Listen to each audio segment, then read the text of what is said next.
Valley.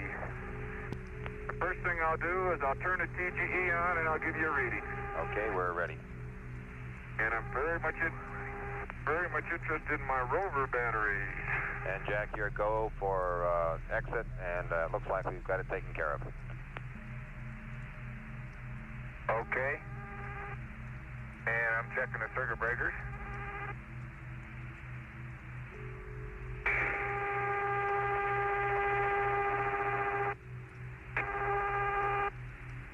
It's on and read. Bob, it reads 222-262-207. 222-262-207. Okay, I copy that, Gino.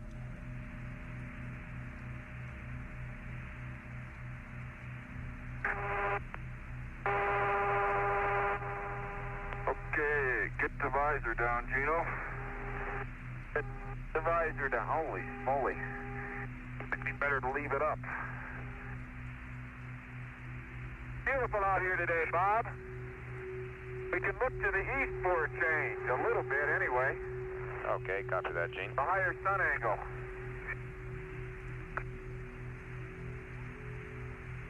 Okay, I'll get the crew battery changed out. Okay, as you walk by there, if you walk by on the right side of the Rover, how about giving us a set temperature readout, please?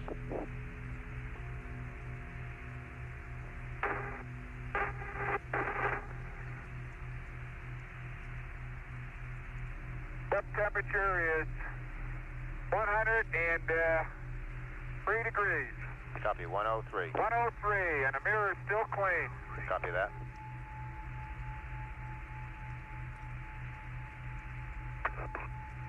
Well, let's see if I can change this little baby now. Supposed to be simple.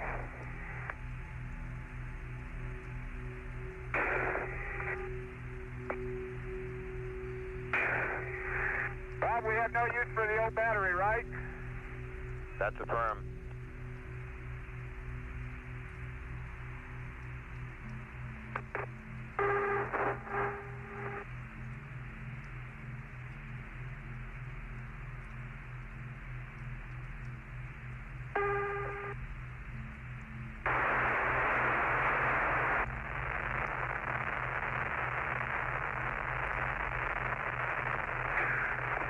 Okay, I'm on the porch and the head's closed.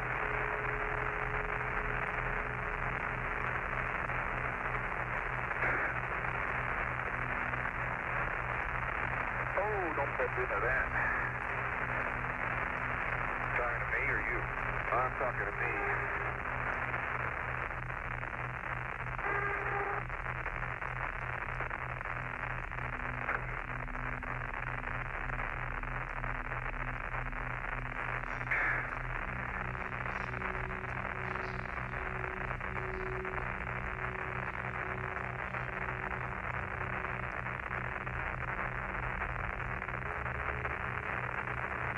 Okay, sounds familiar, looks familiar. Gold plane. The Valley of the Taurus Littrow.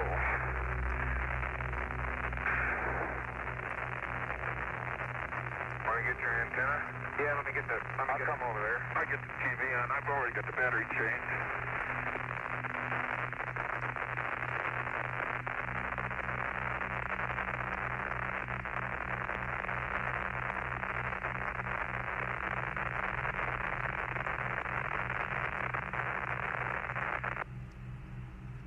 There's the earth right in the middle of the antenna. Okay, verify.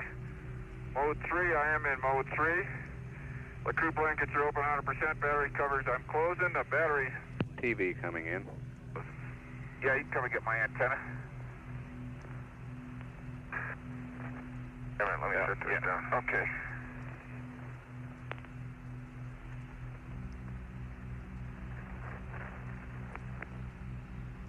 Okay. Stay there. I'm just trying to.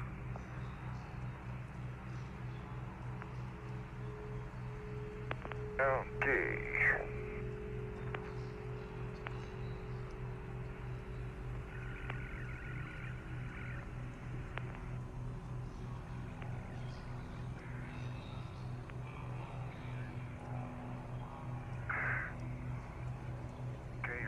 up. Wait a minute. And a snap. Okay.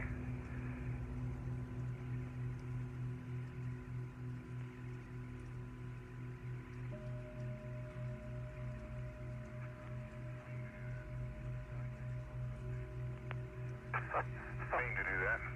I can't get close enough to you. There you are. Lean a little more.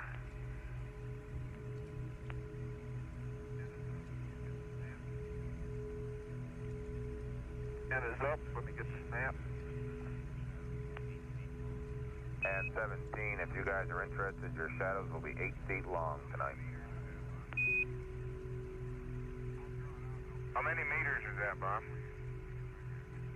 I'll draw it out and I'll step it out for you. You can measure it.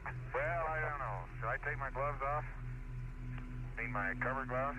Why don't you leave them on for a while, see where we're going. See what the Boulder field looks like up there. Well, I know what it's going to look like. Now you The don't. point is, my hands will be much better off without them. Take them off, then. Well,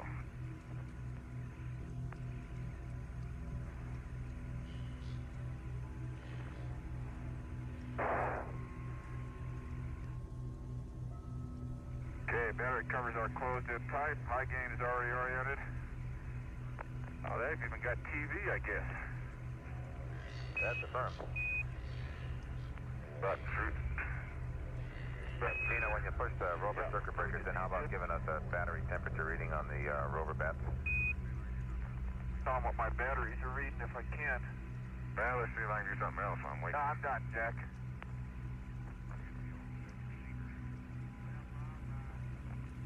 I'll get the old step receiver.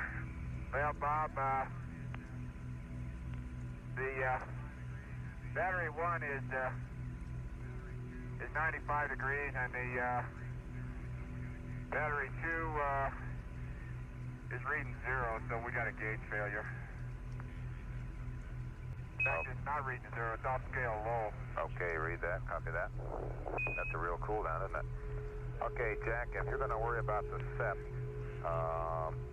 stand by and don't do the SEP until after you worry with the ETB. And we'll get with you on that. When you get the ETB to the seat, I'll talk to you about it. Okay, it's 102 is the temperature. Okay, copy that. Okay, and Bob, Mark, Mark, perimeter, it's flashing. copy that.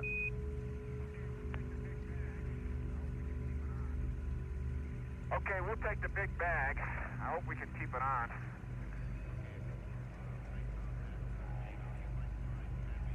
Okay, a couple of things on that, Dino. You might try tapping the thing to see if that loosens the dust. There's also the hook business on the inside of the pallet that you could hook it on. Caution, if you open the pallet, be careful not to knock the clamps off the fender, but you can also reach over the pallet to put the big bag on. Okay, Bob, I brushed and tapped it yesterday. I'm not sure we're going to have much luck with them. Say again there, Dean. I brushed them and tapped them yesterday. Okay, copy that. You might want to put the big bag on the inside of the pallet then if you can't operate them. Okay. Okay, Mag Kilo goes on the 500, is that correct? That's affirmed.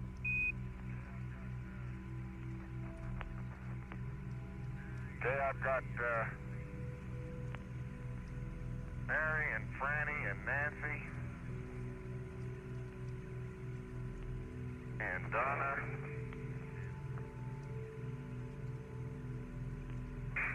and Bobby and Jack. I'm also going to keep this in there, Karen, because it's too hard to get off the front end. So find a place for that in there. Well, okay. It's just too hard to get off the front end. Okay, let's see. Big bag to gate, dust brush to... Let me get that big bag on the inside of the gate if I can. Okay. The inside of the gate or the pallet, Bob? Inside of the pallet, my fault there. Yeah. That's it. The pallet. Yeah. And if you open the pallet, be careful of the clamp. Probably, if it's feasible, we suggest you reach across in front of the pallet. Reach across the pallet to do it, instead of opening it because of the clamps on the fender. It's not feasible. It's not feasible to do that. I got to open it. Plus, our hook is over center. Let me get something to work on that with. You know, Bob, how that pallet locking hook can be out of the little C-shaped release in there. It is. Oh boy. I noticed that yesterday.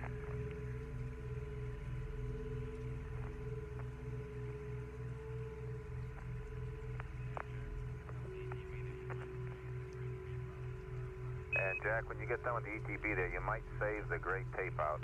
We're going to use a little bit of that on the SEP when you get done.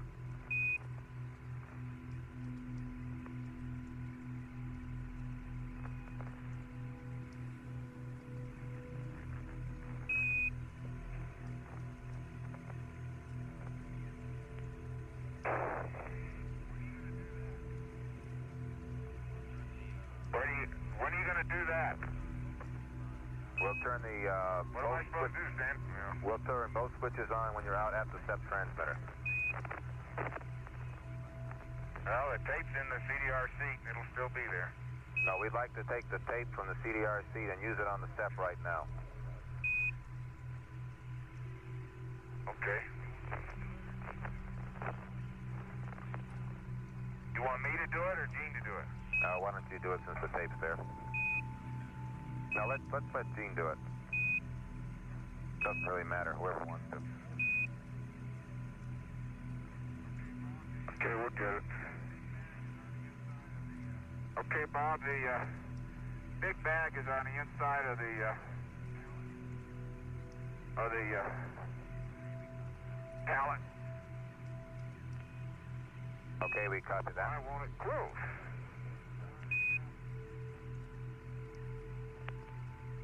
I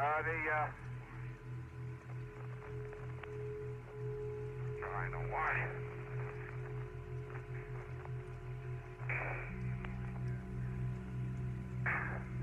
This is the trick that's in the way, Jack. Get rid of this thing. We don't need it anyway. Okay, opening and closing the pallet doesn't interfere at all with those fenders. Okay, copy that. These are in clamp now. Here's your tape. Okay. Now the big bag is on the inside, though. Yeah, but it's also in the way. Okay, I got it. Sure is. Wait a minute. Don't close it. Let me get out of the way. I'll open it. See, it drags over that locking device. Okay, let me just see what we got to do here. Okay. Big bag, dust brush.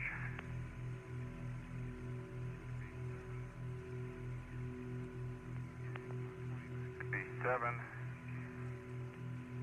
Gate, 20 bag dispenser on commander's camera. 20 bag dispenser to the LMP. Short cap dispenser to the gate. Okay, and Jack, you're going to have to take the pan now? Well, as soon as I finish up here, okay, I'll do that. And after you take the pan, we'd like you to retrieve the cosmic ray experiment. They're expecting a little solar storm, and before the rain gets on the cosmic ray experiment, they'd like to retrieve it. We'll leave it in the ETB during the traverse.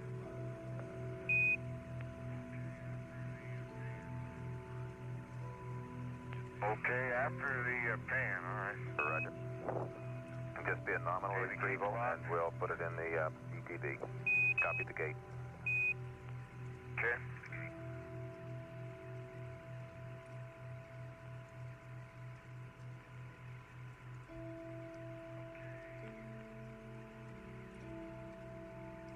Okay.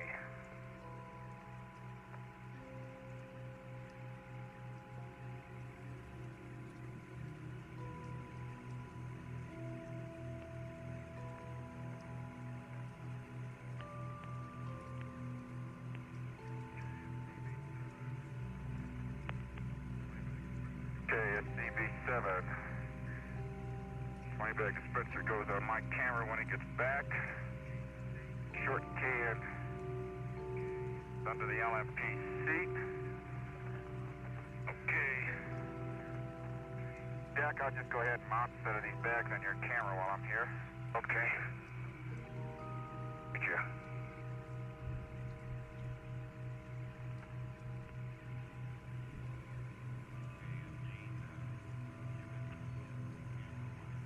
Okay, and Gene, if you got time there with the camera, why don't, when you get done with the camera, how about getting some gray shape and we'll put you to work on the SEP for about a minute. The SEP receiver? That's affirmed.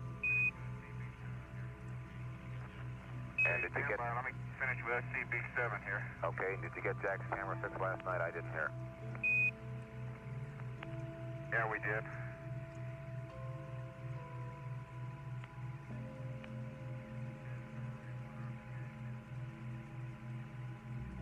There's already one on the gate. Leave that one there. Okay, SCB7 the gate. 20 bag dispenser, commander's camera. We'll do it when he gets back. 20, it's on the LMP's camera. Core cap dispenser, gate. There's one there. There's one under the seat. Core short cans under the LMP seat.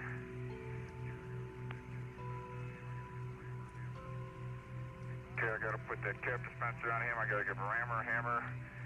Hey Bob, what bag do you want on the LMP? Do we have 8 here? Stand by. I think 8 went in, either 4 or 6.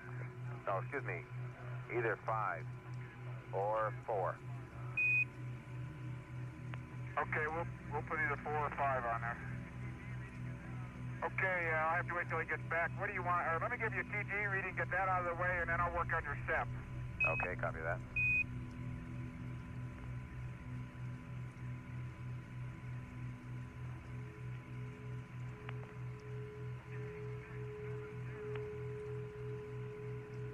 Okay, 670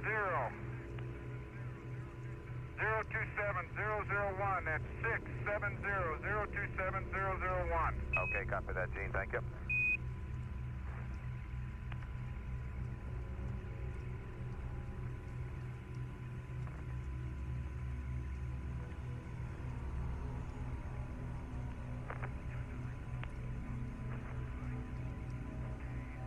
Thunder wrinkled up in the sun a little bit last night. Okay, mark it. The cosmic ray is terminated. Copy that.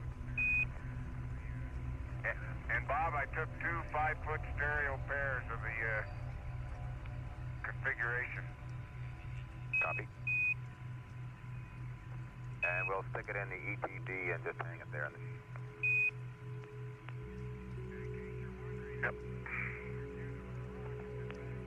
And in case you're wondering, and so you don't confuse it with a rock, it's in bag 106. Copy that. Okay, what do you want done to the SEP? Okay, take some gray tape over to the receiver, Gene, and with reference to the fact that there is some Velcro missing on the front there, we're told the cover's down.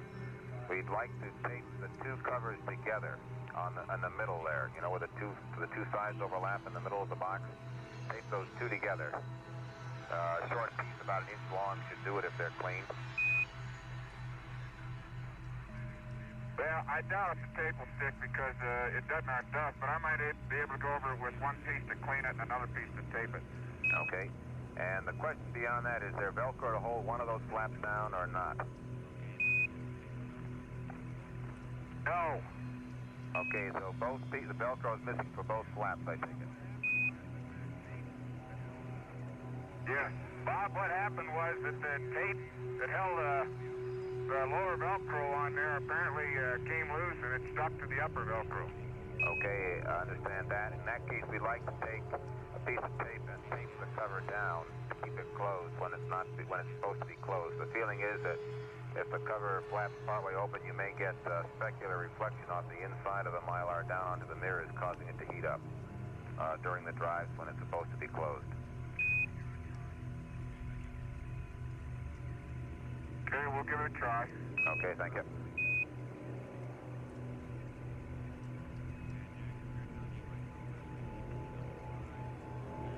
And Jack, if you're done, you might go rescue EP number 5 from the footpad, and we'll put it under the LMPC.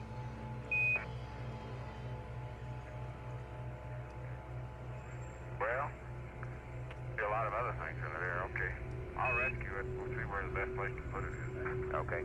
Hey, I got bags on you. I got bags on your camera, Gino. Okay, thank you.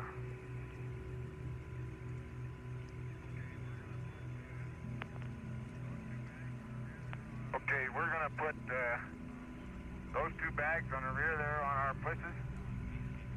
One of them will go on your Let's list. put those 2 on. The Okay. one on the LMPC will go on CDR. It's the one with all the stuff in it. Yeah, I got core 267 here, Jack. We'll put either one of those on. Okay. So I can put the charge under my seat. That's a firm, I think, Jack, once you get SCB-7 out of there. Yep. I feel like a kid stuck at taffy.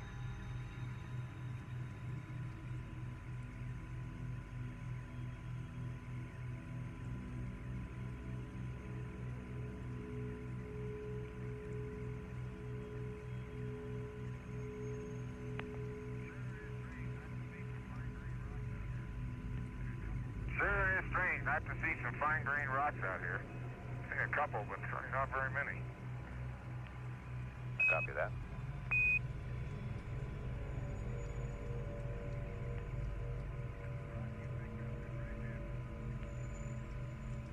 That rock you picked up at what are you doing up there? Okay. Bob, that'll hold it down. I hope it solves the problem. Roger, so does Dr. Strangelove.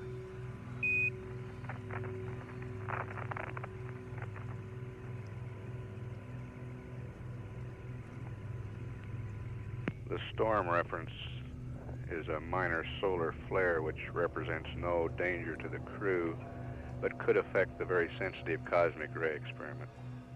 Well, probably not any more than we would like to see it solved. Bob, nothing.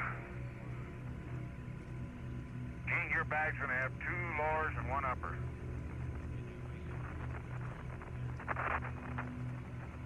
Did you resort things there, Jack? What's that? Did you resort things in SCB-7? I was Bag 7 told. got,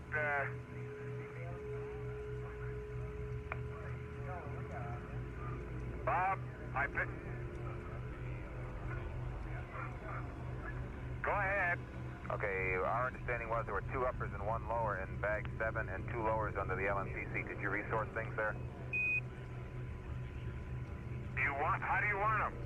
It doesn't matter to us. I just want to make sure that we know what you are so we don't let you get away too far with 2 uppers and a lower. 2 lowers and an upper is certainly better than 2 uppers and a lower. As long as we know what it is. Okay, it's 2 lowers and an upper. Got that. 2 lowers and an upper. But I'm confused. Okay, when you're ready, I'll configure you. Okay, here, let me get this on you first since I got it. And I'm going to ask you to turn 180 degrees because you're up on a hill. I'll never be able to do it. How's that? I'm down in a hole now. That's beautiful.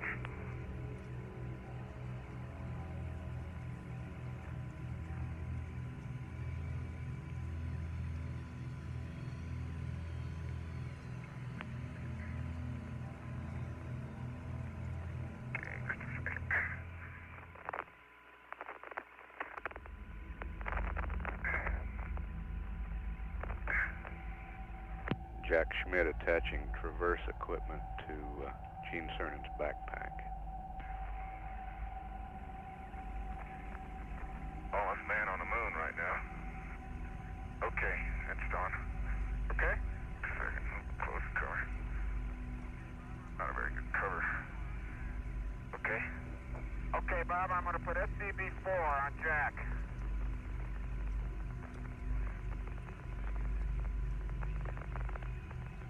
Go ahead. Say again there, Gene. SCB-6? SCB-4, copy.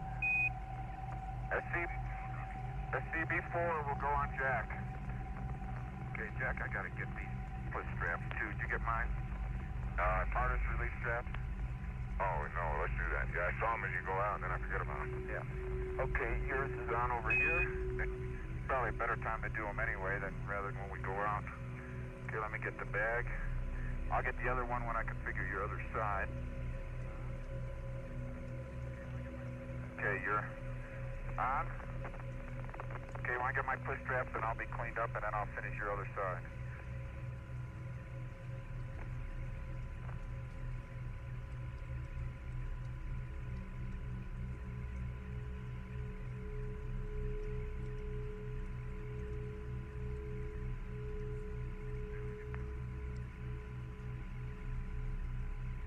Okay, let me get the other one.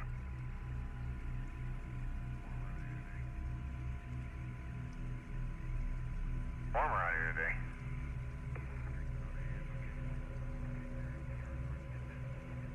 Treatment on the hands, okay. Okay, steer it where you are so I can get this. EVA time 36 minutes.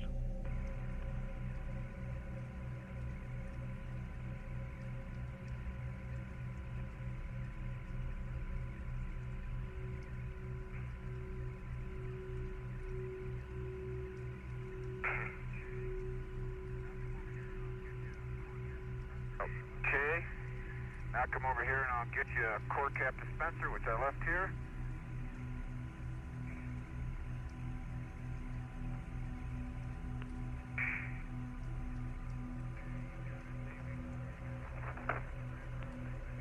Okay, you got SCB4, you got the cap, you got the rammer, I'll take the hammer. You got the, that's all you need. EGE is on the LRV. Okay, what transporter, what charge you got there, Jack? 5's under my seat. 5, okay, you got 5 there. We got 2 and 3 on the Rover. The crew blankets are open 100%. Battery covers are closed. I want to push that battery cover over there down just to make sure it goes down. The warning flag is up. That's probably that already, huh? Push that one down over there. Rover warning was up. That one right there. It's down. I'll take a look at that gauge you gave him. At the gauge on a high battery. Looked like it may have failed. Okay, the crew blankets are open. Battery covers are closed and push closed. Dust the crew. I'm going to the tip. Okay, Jack. Before you do, you got a second? Just come over here by the left front wheel.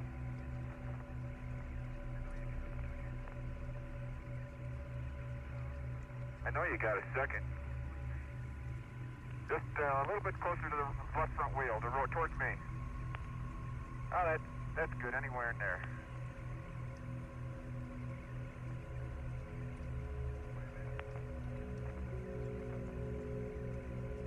Wait a minute.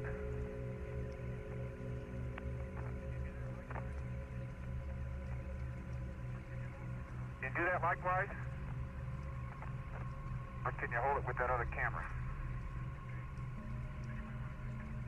It's already set at 30. Okay. Then you might want to take a couple.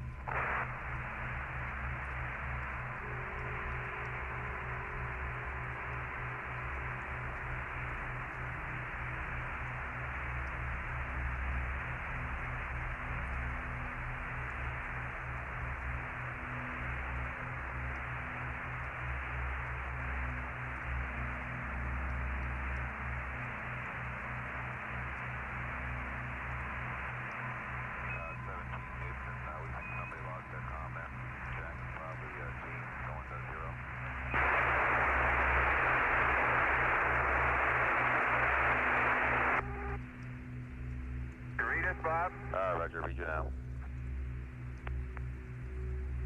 Bob, you read Gene? Reading you, Jack. I haven't heard Gene yet. Well, Gene's calling you. You read me? You read me, Bob? Okay, read you now. Okay, I didn't do anything. I just jiggled my mode switch here. Okay, we got 2 and 3 on the EPs plus 100 jack feet. The crew blankets are open, 100% battery covers are closed, dust brush I've got TGE, I've got mags and polarization filters taken care of, and I'm ready to traverse to the SEP. Roger, and we understand TV stowed and you're taken care of in the comm. And you might give us a Rover readout either now or when you get to the SEP. Okay, we'll see which is convenient. Yeah, SEP is probably more convenient while you're sitting there waiting for the nav to warm up or initialize, waiting for us to give you the readings.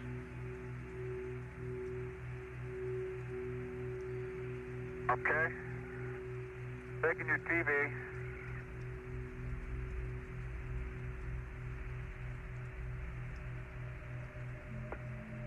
Both switches, one.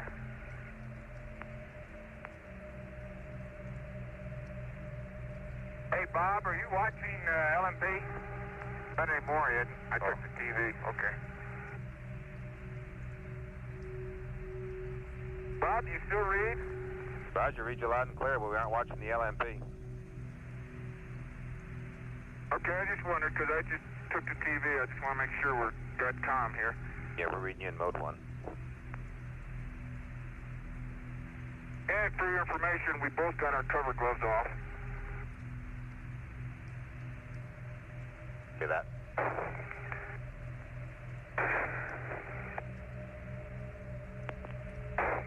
Okay, that's in, that's in, that's in. Should have dusted my checklist on a Rover. I can't read down there. Bob, the old date fix on the SEP still working. Beautiful. There's a little, both mirrors have a little angular displacement, but not more than 5 degrees. Sounds like that's the least of the SEP's problem, but we have hope.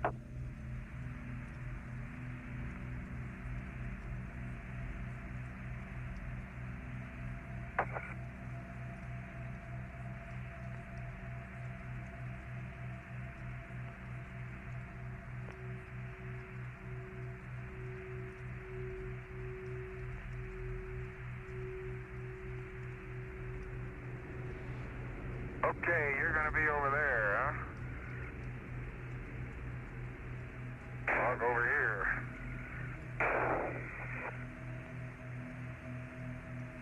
I don't believe this. What's the problem? Oh, nothing. I got that roll indicator, and where's the ding-dong says I'm rolled 10 degrees. Okay, roll 0. Pitch is 0. Heading is 291. Distance 001, range 000. Amp hours are 90 and 85.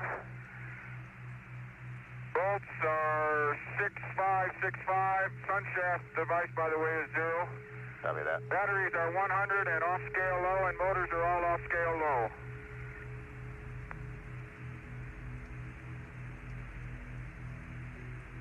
Okay, and Gene, we'd like to torque to 287. 287. Okay, and work. Let's see, 287. That's a heading from Ross City to Tyndall. Okay, 2728, 287, right on the money. Copy that, Gino. And Bob, 45. go. 45 Yankee is a sample from near the SEP. Well, I tell you, Jack, that was all cut out. Oh, well. I got the sample anyway. We copied 45 Yankee near the SEP. That's all we have. If you give us a frame count when you get done and give us an approximate location for the Rover, at least crosswise from the wire, we'd appreciate it. And we also need SEP receiver, power, and DSEA both on. And we'd like the cover taped down again when you get done, Jack.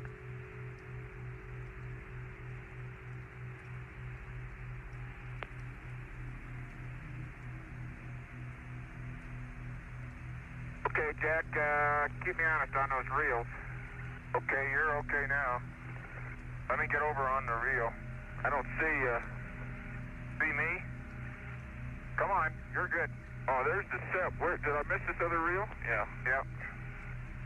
There's the I'm on the antenna. What about the one coming west? That's what no, you're okay on the one west. You're way away from it. Okay. Want to look back.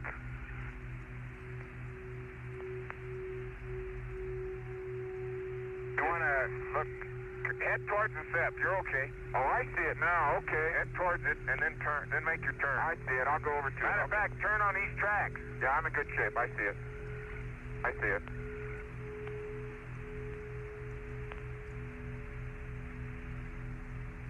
Bob, that 45 Yankee was a fine-grained basalt, I think. One of the few around here. That's why I picked it up.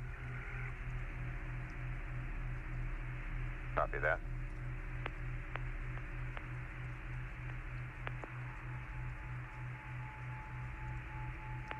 Okay, you stopped? I'm stopped and I'm ready to go. I'm 2 meters to the west of the north line. Copy that. And I guess I'm certainly within 5 meters of the transmitter. Okay, Yeah, we'll get that in the photos. And Gene, how's the low gain located, oriented? It's oriented 355 and my heading is 352. Okay, copy that.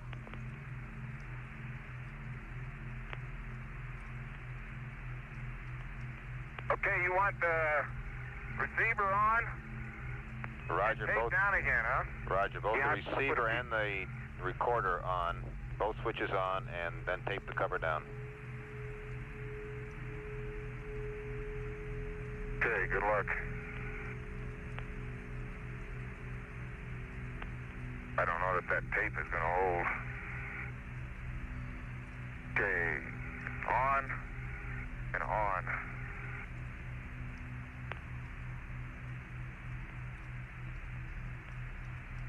Okay, it's taped down, more or less. Thank you. And then I guess I'm supposed to get on, huh? Roger on that. Okay, Bob, and nav reset is now off, and I'm all zeroed up. Okay, copy that. And we're ready for you guys to roll. Okay, what's the first range and bearing to the Rover sample, past Jones? Okay, it will be 185 and 1.5 on the range.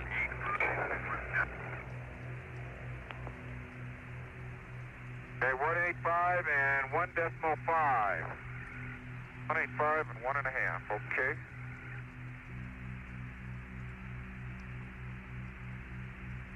Excuse me, Gene. No problem.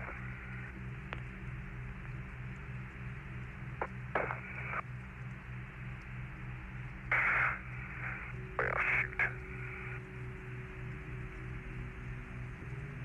I've forgotten how. Boy, our Challenger looks pretty from here, you know it? Yep.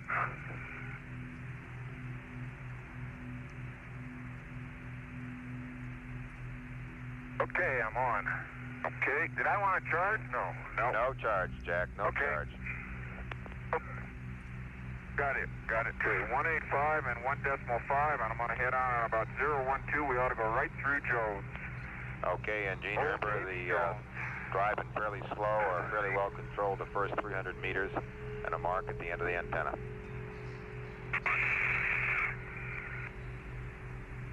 Watch that, Jack. Watch that antenna lead. Uh-oh. Keep going.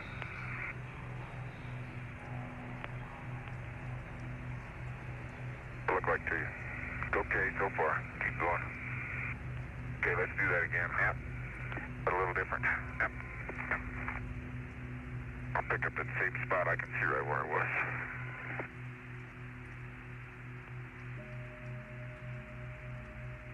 Okay, give us another mark when you start off in that spot. Okay, we'll give you a hack, Bob. Okay.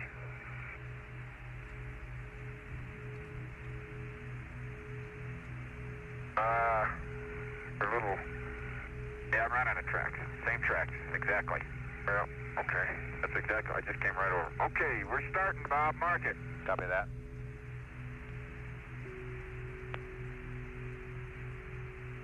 And the crew's on the way to Station 6 at the base of the North Massif.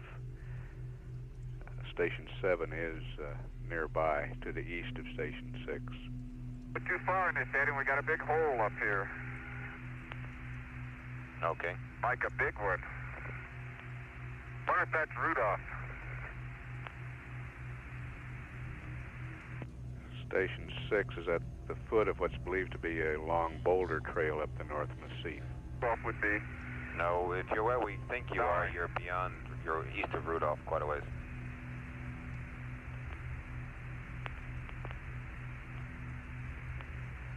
Yeah, I think you ought to know where we are by now, Bob. Roger that. Hey, that's Lewis Clark. After you give me a mark there, I'll talk to you about it. I'm sorry, Bob. I guess you didn't hear it. We're past the end of the antenna, and we're headed south or northeast. Okay. Did you give me a mark when you started, or a mark when you passed the antenna? I gave you a mark when I started, and it took about 20 seconds to get to the end. Okay, copy that. Is that good enough, or you want me to go back? No, press on.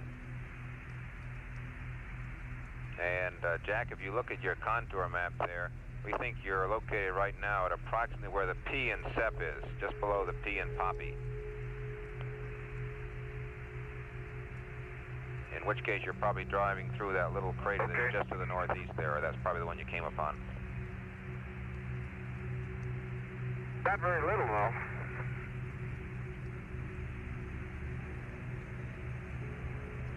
Distance to Station 6 is 3.3 kilometers. Checking. Get a little better. Estimated driving time, 28 minutes.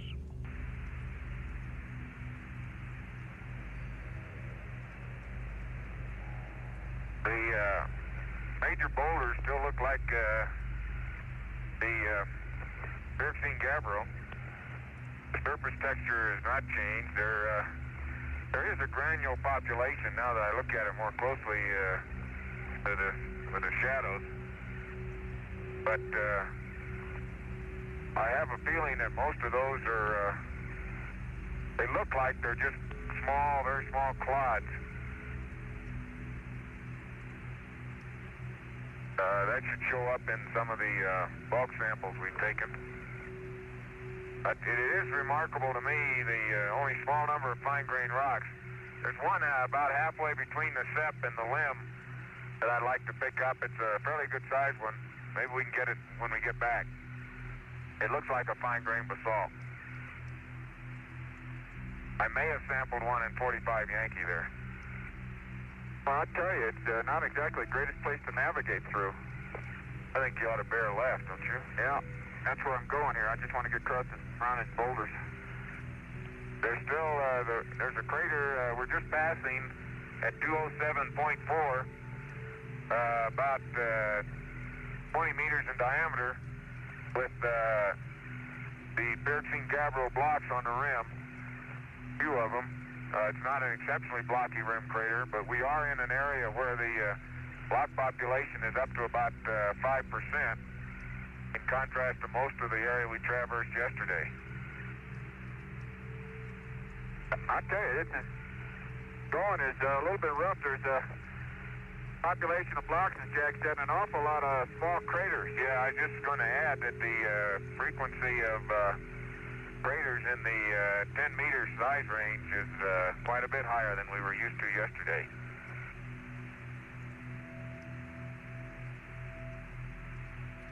Oops, there's one. Yep, snuck up on you.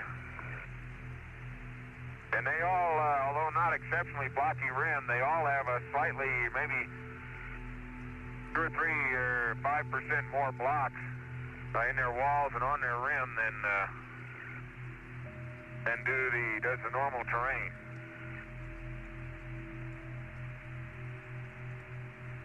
Roger, Jack. Copy that. Still no obvious structure within the dark mantling material itself. Bob, you said 185, 1.5? That's affirmed.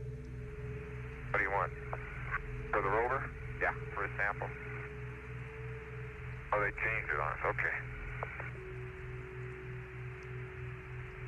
Okay, there's still seeing the little pit bottom craters with the glass in them. I've forgotten the acronym already, Bob. I'm sorry.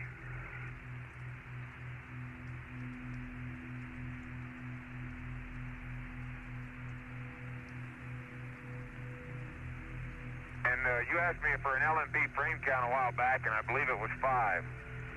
That was at the SEP. That was after the SEP photos, right? That's firm. Negative. That was before the SEP photos. Copy that.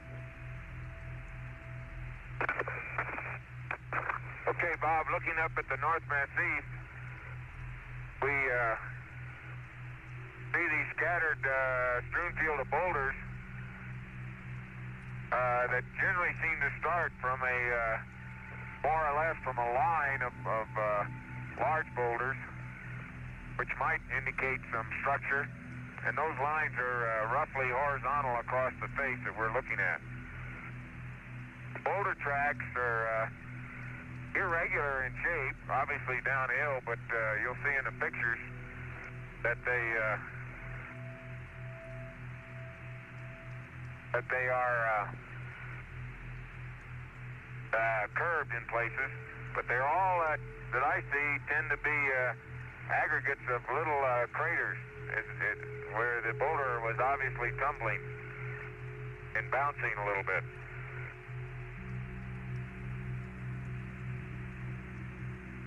We're out in population of fragments now in the immediate area at 188. 188, 0.9 is generally about 1% between craters, but at the crater rims it's up to about 5%.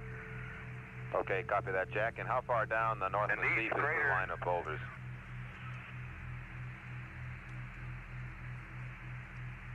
There's several of them, Bob. What I'm talking about is about 100-meter long lines where the boulder trains initiate. And there's one looks like about halfway, maybe 2/3 of the way down in perspective. Another one that's probably about halfway, and then they're just sort of scattered around on the Massif.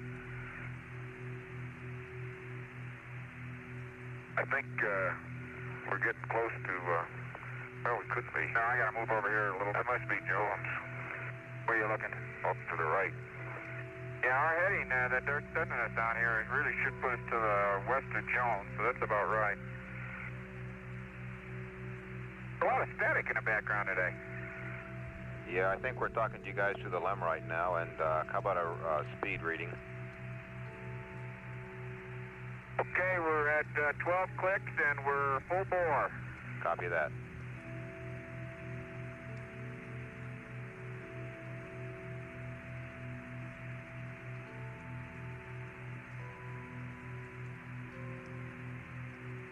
Okay, 187, 1.1. Copy that.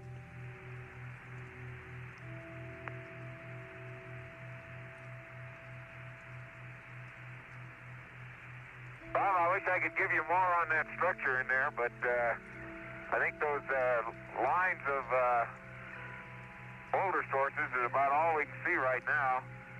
Talked about the lineaments yesterday, and they're not nearly as obvious today in the higher sun. Looking up Wessex Cleft,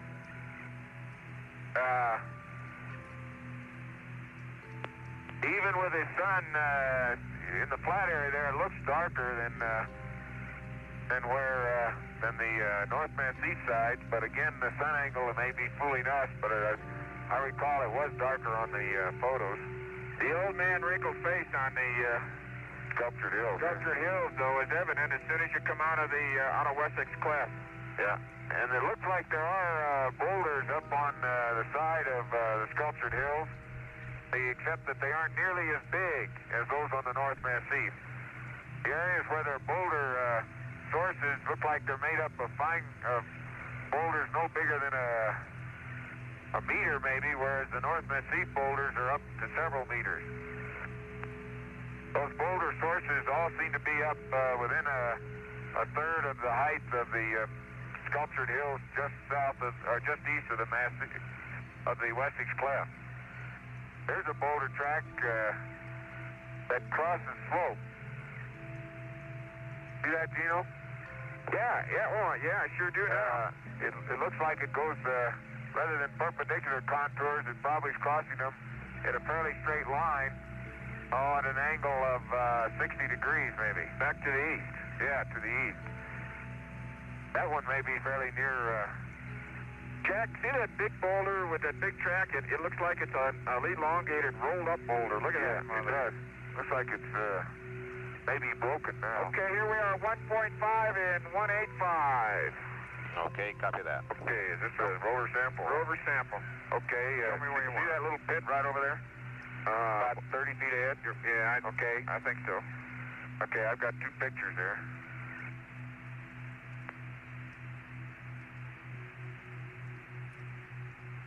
How's that? That's great.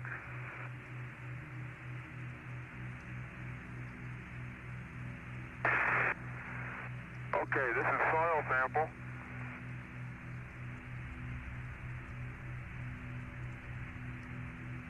Hey, Gino. Okay, and I just took a locator and CDR is on frame 4-1. Got it? Not yet. Copy that. Got it now. Back 46 Yankee. Copy that.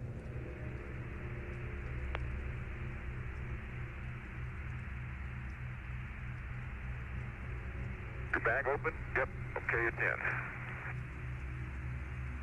We ought to take that lead down if we can remember it next stop. It's in the way of it's picking up. Okay, I'll get it. That thing came off that piece of Velcro. I'll get it when I get back. Okay.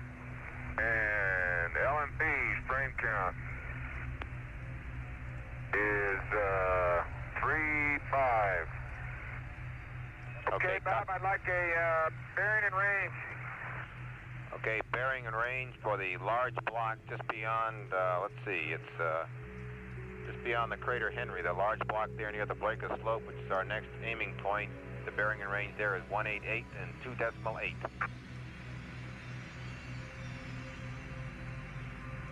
188 and 2.8, Roger.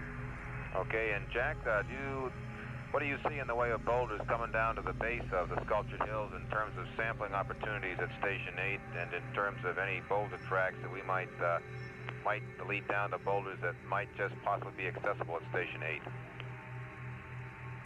Watch it, Gene. Boulder tracks are not obvious on the sculptured hills at all. It looks like there are fragments over there that would have their sources higher up the slope. I think we can get boulders there. Okay, copy that. We'll see. But we'll have to get a little closer, Bob. We'll find out in a couple of hours. Yeah, I'll give you a reading on that before long. I wouldn't eliminate Station 8 for the world, or the moon, whatever is available today. Bob, what'd you say, 188, 2 point something? 2.8. Okay, thank you. Yeah, see that big boulder, Jack, with those tracks? Yeah, it looks like that's a funny-looking boulder. It looks like it may have stopped rolling because it broke up. Looks broken to me now.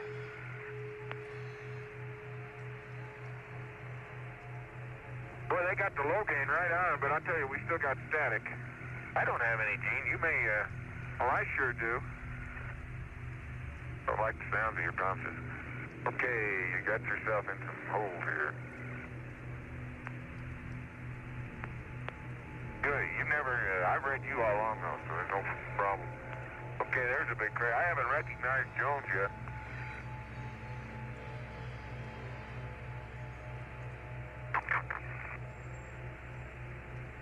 Like you're getting up on the rim of Henry here.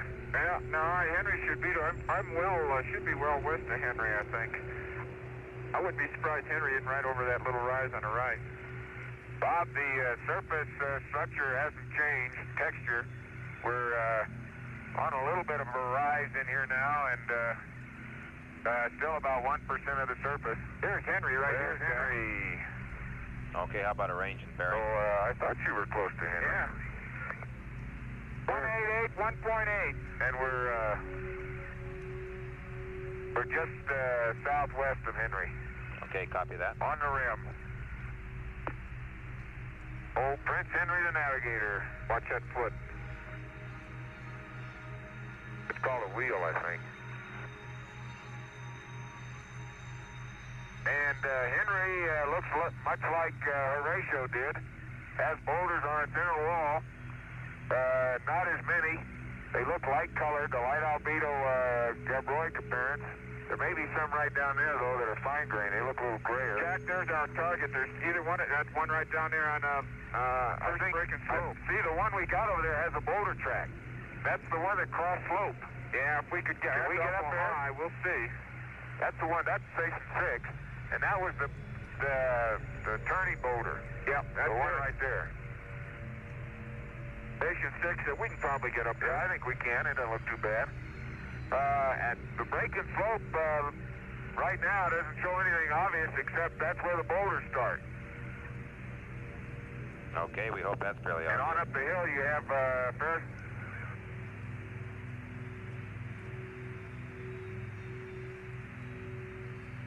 But as I was saying, Henry looks like a somewhat more mantled Horatio. It's going to be ridiculous. Say, Bob, I'm navigating headed northwest now to get around the western rim of Henry. Okay. Okay, and on that west rim, we've got about 10% boulder cover. Okay, and a reminder, Jack, to keep taking your Rover photos. Yes, sir. And when by boulder, I generally mean fragment, Bob, in this case. When I say 10%, I'm looking at stuff greater than about a centimeter in diameter.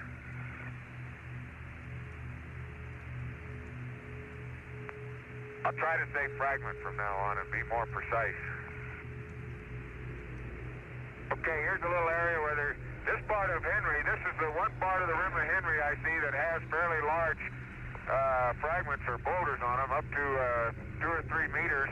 But again, they all appear to be buried. There are very few except small ones sitting out on the surface. And you know, the fragment population out here only goes out maybe 200 meters, I expect. Okay, now this concentration of boulders is because of a 50-meter crater in the rim of Henry. Okay, that sounds like a lot. I think that was one that we... Take a picture in here, Jack. Lock, I can see. I'm getting the picture. Okay, that's not... Yeah, Lock's right ahead of us. Yeah, and this is one on the... about 50 meters right on the rim crest of Henry, almost due the west rim, due west rim. Now, Lock is just ahead of us. It also has boulders in its walls, but has relatively few on the rim.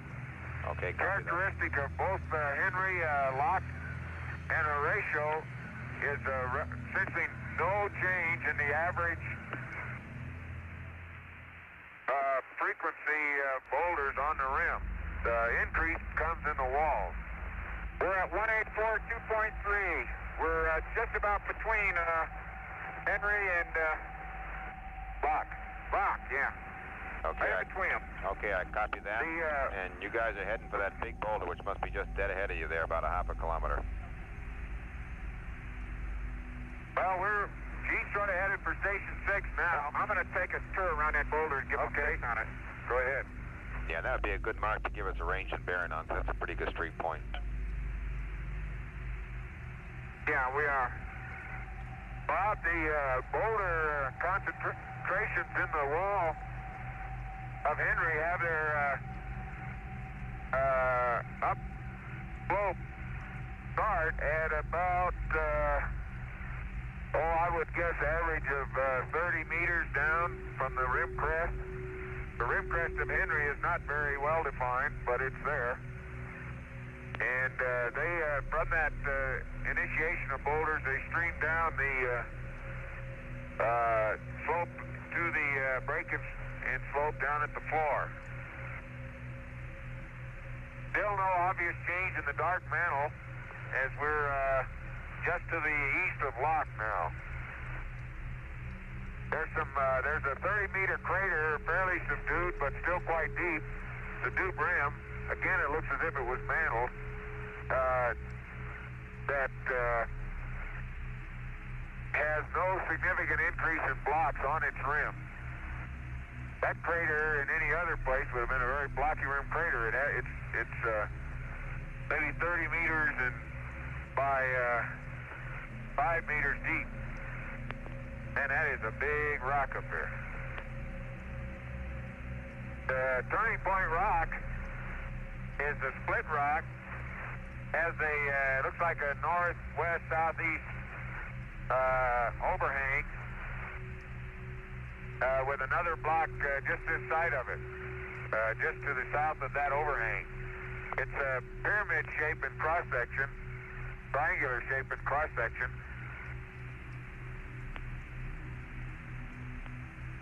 And it looks like it's pretty well fractured, although not pervasively like the rocket Shorty was. Okay, Jack, I know I can get up to that, to Station 6. Yeah. I drive up there. Yeah. Now, Bob, Station 6 rock, one of them, is from that boulder track that runs obliquely across the contours. Okay, I copy that, Jack. Sounds like good news. And the pictures ought to be able to, pin down its, at least the end of the boulder track pretty well. Boy, this is a big rock, Jack. Woo! As I saw it, the boulder track stopped about halfway up the slope of the North Mesquite. That is a big rock. We're at Turning Point Rock, and it looks like it's, I don't know where it's mantled on top, but it's certainly filleted. There's a lot of the dark mantle up and on some of the shallower slopes of the boulder, and it's on a little mound itself, as if much of it might be covered up. Yeah. Okay, it looks like a breccia from here. Can you get a sample of it right here? Just to see these little chips? Yeah, I probably can. Okay, Bob, I'm 3 meters from Turning Point Rock on the east side, and I'm reading 186 and 2.8. Roger, copy that. Sensational. Get that over. Okay, can you drive up, yep, to the, right there, let's see. No, I'm thinking, I don't know what it is. Well, but it's part of these fragments around here. I guess Turning Point Rock is 1, 2, 3, 4, 5, 6 meters high anyway. It's I'd say it's a very rough, sub-rounded type of rock. By the face, let me get this checked. Okay. There are 2 fragments in that sample. 47 Yankee, plus some dirt. And it's about 4 meters from the Turning Point Rock on the north side. Okay, copy that. And you got some good photos of the rock. Yeah, I got a couple. I hope they're good. Well, I'll tell you what I'm going to do here real quick. And my locator is, I'm going to do a 5-6. Copy that. Jack, let me spin around this little crater here to the left. Bob, it's very coarsely vesicular, but at first glance, it did not look like the Pyroxene Gabbro, although that rock does. It looked like it might be fragmental, although I'm suspicious that I'm looking at that pit. At the, oh yeah. Getting them. I got them. Big one. That's a nice view. Man, we're on a little rise looking at this boulder. That's incredible. Okay, we're on the roll, Bob. Copy that. You know, Bob, my guess is right now that Turning Point Rock is a big piece of subfloor gabbro. Okay, I gather you changed your opinion. What looks like fragments is just big balls of where the zap bits have cleaned off the rock. Okay, I copy that, guys. And you might be happy to know that we think we finally found the LEM because we were calling that for 188 and 2.8, and you got there at 186 and 2.8.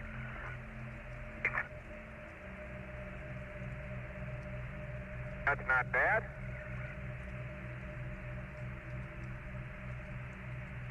Okay, it's a split one up there, Jack. I've had my eye on it.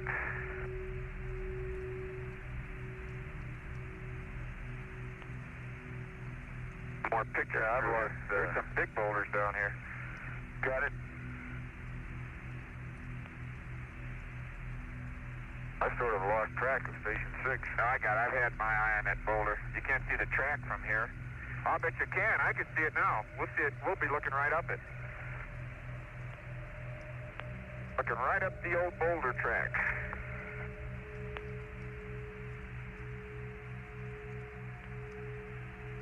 And I tell you, this navigating through here is not... Okay, we're in a region where the general fragment population's no different. We're up on the off the breaking slope, although you wouldn't notice it, but we are quite a ways. And but the fragment population is not much different than out on the plain. The big difference is that there are these scattered blocks that are from meter to probably 10 meters, 5 meters in diameter. Hard to say, maybe 8. See that track coming down? We'll be looking right up that track. You got it. I didn't realize you're that far up the slope.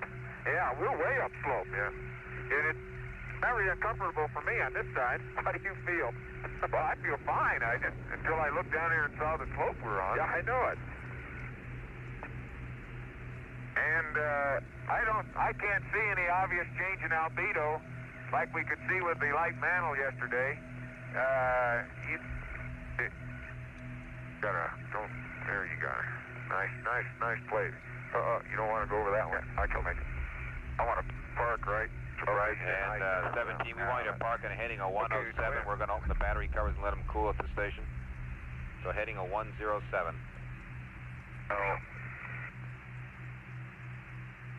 107, huh? Okay, I'll get it up here. Hey, that's going to be moderately level right there. Yeah. Trouble is, they're looking into the shady side of the block. Well, if I park on the other side, they won't be able to... I can go right up slope. That's all right. We can work in there. No, that's all right. Yeah, I can't go up there. Let me just... This is going to have to be good. I can't go up there.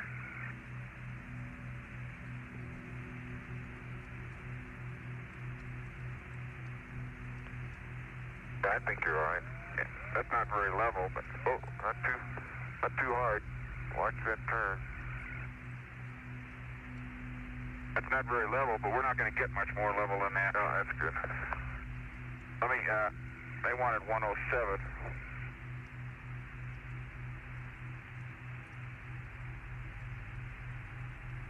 That's the best I can do. That's not very level for the gravimeter, but let me see if I can get calm. Hey, Bob, how do you read? Loud and clear, 17. How do you read? Okay, we're parked on a heading of 107. You happy with that? Roger. Sounds great. On a slope, too. There's no level spots to park here, though. You want me some help getting off? I gotta go uphill. I just about ended up down at the bottom of the hill. Okay, 192, 3.8, 3.1. 88 and 80. 108 and 0 on the batteries. The forward motors are 220 and about 270. And the rears are 0 off scale low and 220. You want me to block the wheels? You got the brake on, I hope. You betcha. I don't know if I could lean uphill enough. I can't. Holy smoly. Why are we on a slope? You okay? Yeah, let me get this thing set again. I don't think you can get it. Are we on a slope? Okay, I'm going to stay out from between the rocks. It's a beautiful east-west split rock. It's even got a overhang that we can work with. And let me see what it is. We're right at Station 6. You wouldn't believe it. I would. Oh man, what a slope. And this boulder's got its own little track right up the hill, cross contour. It's the Chain of Craters track, and it looks like it starts where it started. It starts in what looks to be a lighter colored linear zone. Trying to give you perspective, it's probably only about a TV coming in. east.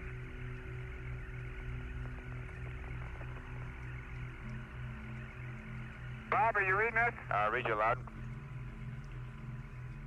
Bob, are you reading us? Read you loud and clear. And we got a picture. Oh man, I tell you, we parked on a slope. I don't know whether your TGE is going to hack it. Okay, it'll take up to 15 Bob, this degrees. is a, well, it's going to have it. It's a coarsely vesicular crystalline rock. Finely crystalline. Looks like a, probably an orthositic gabbro. Trying to see the zap bits for glass color. I don't have a good one yet. Say, Bob, you want both the recorder and the other switch off? Roger, both of those off and dusted.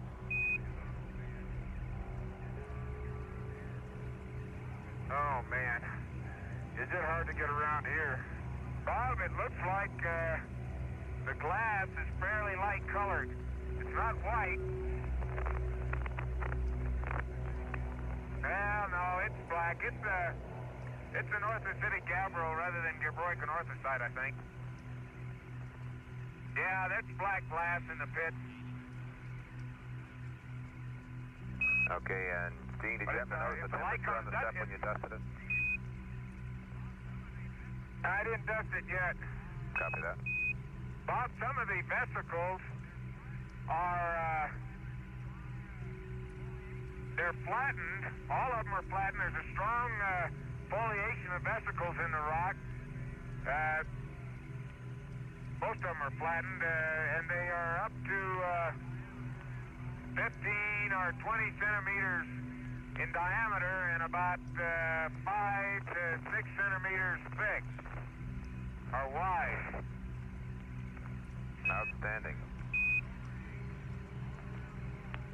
And there's some beautiful north overhangs all around the block. Well, on the north side of the block. Okay, that's the best place to have north overhang, and I guess that means one of you guys might grab the SEC, the small can, before you leave the Rover. Okay, Bob, it's going to take me a while to dust, I'll tell you. Okay, hard to get around here. Roger Bob, on that. now let's get it straight. You want the north overhang sample in the SEC? Or the short can? Miracle of miracles, they don't want the short can. I'm not sure I understand that, Jack, but they don't want the short can here, they say.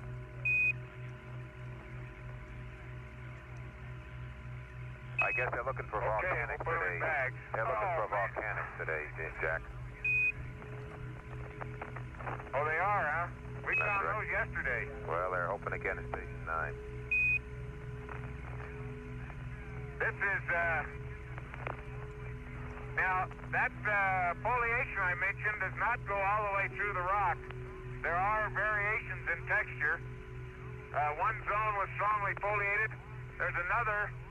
It almost looks like a large inclusion of non-vesicular rock within the vesicular rock.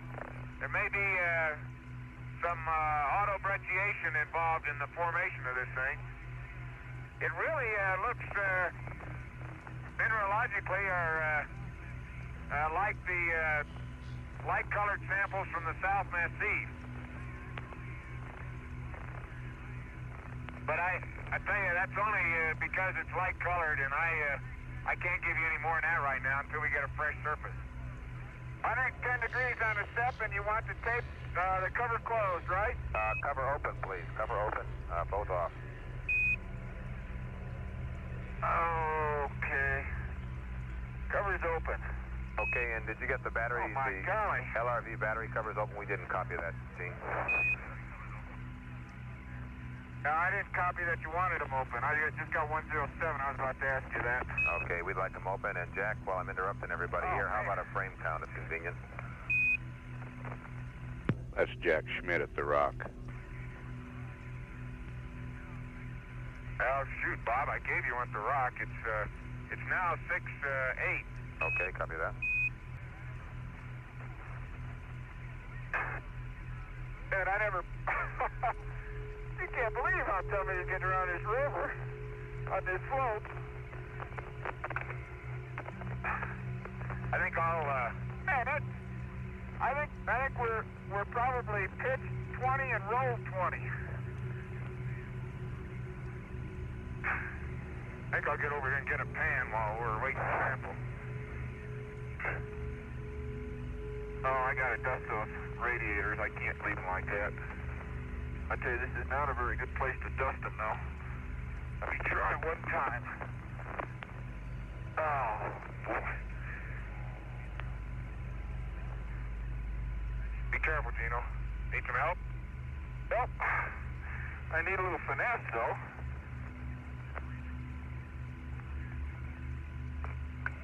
One thing to reach over here and do this on level ground. I don't know if I can do that. Not falling on the battery. Well, I found a place to stand so I can take a pan. Bob, I'm gonna have to give you a good battery brushing at the next site. I can't get. I get half of them, and I can't get the other half. It's too slopey. EVA time 1 hour 27 minutes. But the covers are open.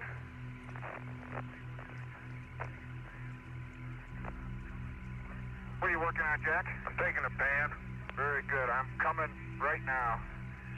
I bet you $1 to donut that you don't get a TGE reading.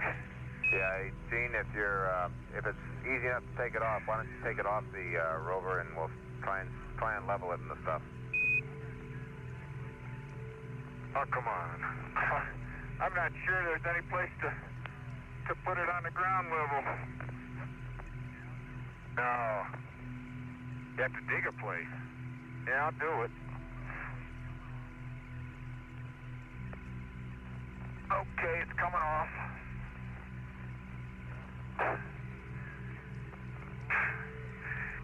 Well, I'll set it right up here. It's gonna fall down the hill. You better stomp off a good place. Yep.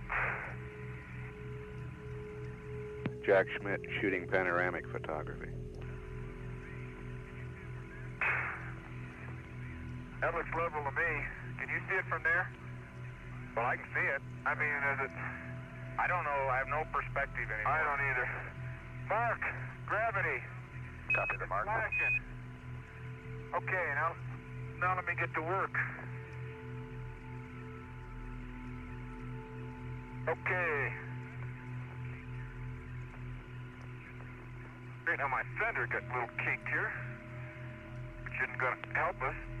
Hey, Jack, can we see your gold visor up? You may want to put it down out here in the sun. Well, I think I might. I can't see with it down. It's scratched. Bob, I'll use it. I think I can monitor that one. Hey, I'm standing on a boulder track. How does that make you feel? That makes me feel like I'm coming over to do some sampling.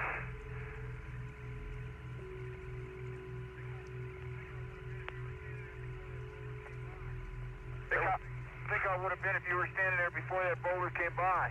I'd rather not think about it. Okay, let's go. You got a spot pick while you're here?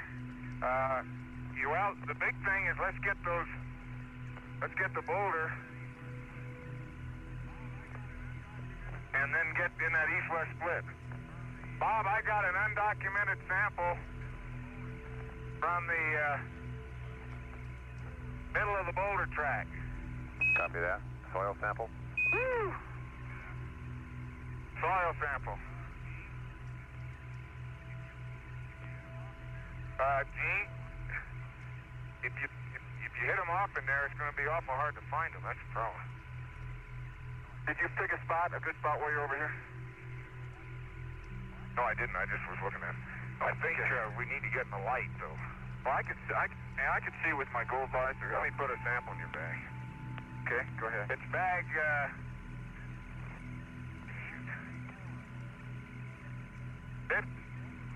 534. This boulder looks fairly uniform from top to bottom. We've got to get a reference sample out. Let's get where we get that 90-degree picture, too. So we want to get on the, I really ought to get on the sun side. Let me get that slab right there, though, to start with. I get that one off. There's no, let's go over on the sun side, because we can't really photograph it. Okay. I got to get out of here first. Let's go through the split. Well, okay, be careful, though. Why don't we sample the split first, so we don't... Look at that overhang. Man, I'll tell you, if you get your shovel down there, you'd have a fly. Yeah, let's sample in the split first, so that we don't get it too messed up. Then we can sample some of this stuff. We want this overhang over here, Gino, the north facing. Right here. Yeah. I gotta sneak by over there. Whoops. Don't shuffle too much dirt in there. Okay. You behind me so I can set the Noma down? Not quite. I don't think I can make it without hitting you. I can't. Okay. I'll try it. Okay. Ready? Okay. Let me set the Noma down. Set it down just outside the shadow there. Right, whoa, right there. That's good. There's still some clean ground there. Okay. Okay. I get back far enough to take these pictures. I want to go get a stereo pan around a corner anyway. Let me see if I can't start here with about 5, 6. I'm so close. Hey, I'll get a... I must have a boulder. I'll get it. Hey, I'm going to go around I got it now.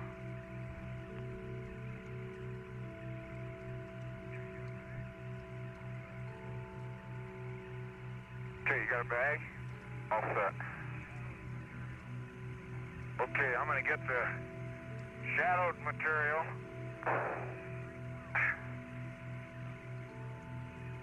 That's in bag 312, Bob. Copy, 312. And it's from, I think you saw where I got it. It's about a half a meter back of the limit of the overhang. Put it down. Okay. Can you reach it? I will in a minute. You can turn a little bit towards me.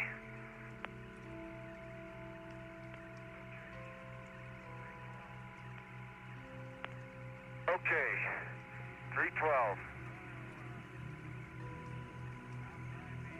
And the soil outside the overhang will be next. Okay, go get it.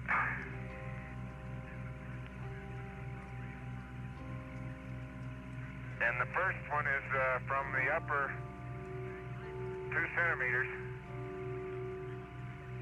Back 313. Copy, 313. And the second one is from probably down from 2 centimeters down to about 8.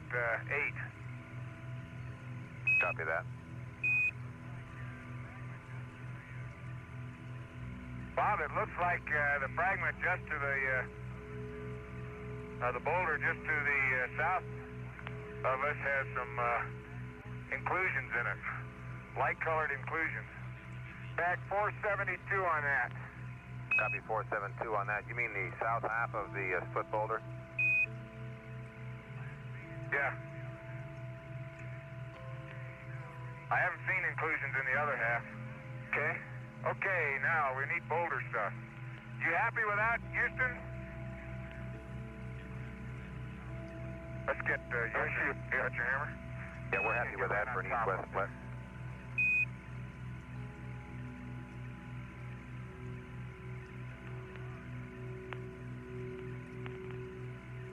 That's a little hard, huh?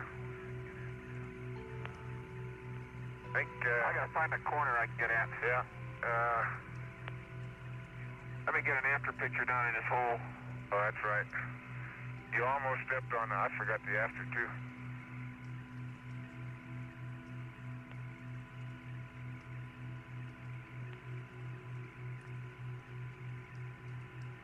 Hey, there are chips up here on top. Also, that's been spalled off. Yeah, we can get some of those. Looks like someone's been chipping up there. That looks like there's been a geologist here before us. Let me get the Noman. I think I can get some of these pieces over here. I want to get that 90-degree angular flight line around this boulder, too. Bob, the more I look at this thing, you know, here's the piece that fell off. Here's the piece that was knocked off up there. Yeah. Look at that. Well, bring a big piece of that home. That's obvious. This is obvious. How about this one up here? Take your picture. I think we can just lift that off. See that? Yeah, bye.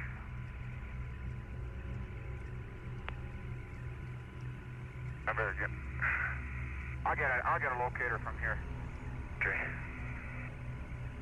I was gonna get my down sun, but I'm afraid you may be down sun if you do. We'll get some. Get it? Yeah, will that come off? Let me see. Yeah, just throw it in my bag. It's broken, but it's in place. That's a nice big piece, too. It's about the size of a... Why don't you put it in mine? I can't get it there. Okay. Got it? Yeah, I got it. Don't move. Okay, Bob, there's a big spall lying on the ground here that has been knocked off up there from right on top of the boulder. And I tell you, the more I look at this, the south half of this boulder, the more heterogeneous in texture it looks. It looks as if it may be either a recrystallized breccia of some kind, or you had a Geological northern-site magma catch up an awful lot of inclusions. I guess I prefer the latter explanation because of the extreme vesicularity of the rock. Okay, very interesting. Now, a few of the inclusions are, well, they're all sub-rounded to rounded, and a few of them are very light-colored. I'm coming around a corner with a flight. Are you going to do it down? Okay. Yeah, I got. Well, you know, I ought to get one shot back here with a black and white. I'll get this half black and white. Okay. If we could get, I think we ought to pick up a piece of that spall there by the. I can break it. No, and I can break it off. Well, on top, there's one right by the Noman there. We can just pick up. It's a finer green vesicular rock. And wait, where? Oh, jeez. Oh. I thought I was going to get this half. Okay. I don't care. I started down, Jack. Well, they like to have some of it black and white, you know. I'll get that rock.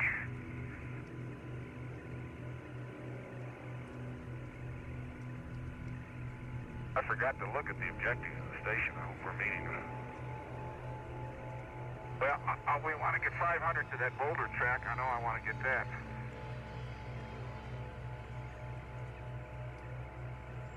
Okay, a piece of that spalled rock, well, we're sitting by the Noman. Ooh, watch out, Noman. How about that?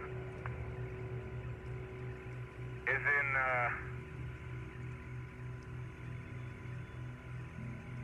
bag 535. You got one in there, Ari? Yep. Okay, we copy that one, Jack. You won't be able to reach it. You won't be able to reach my bag, no, you can put it in mine.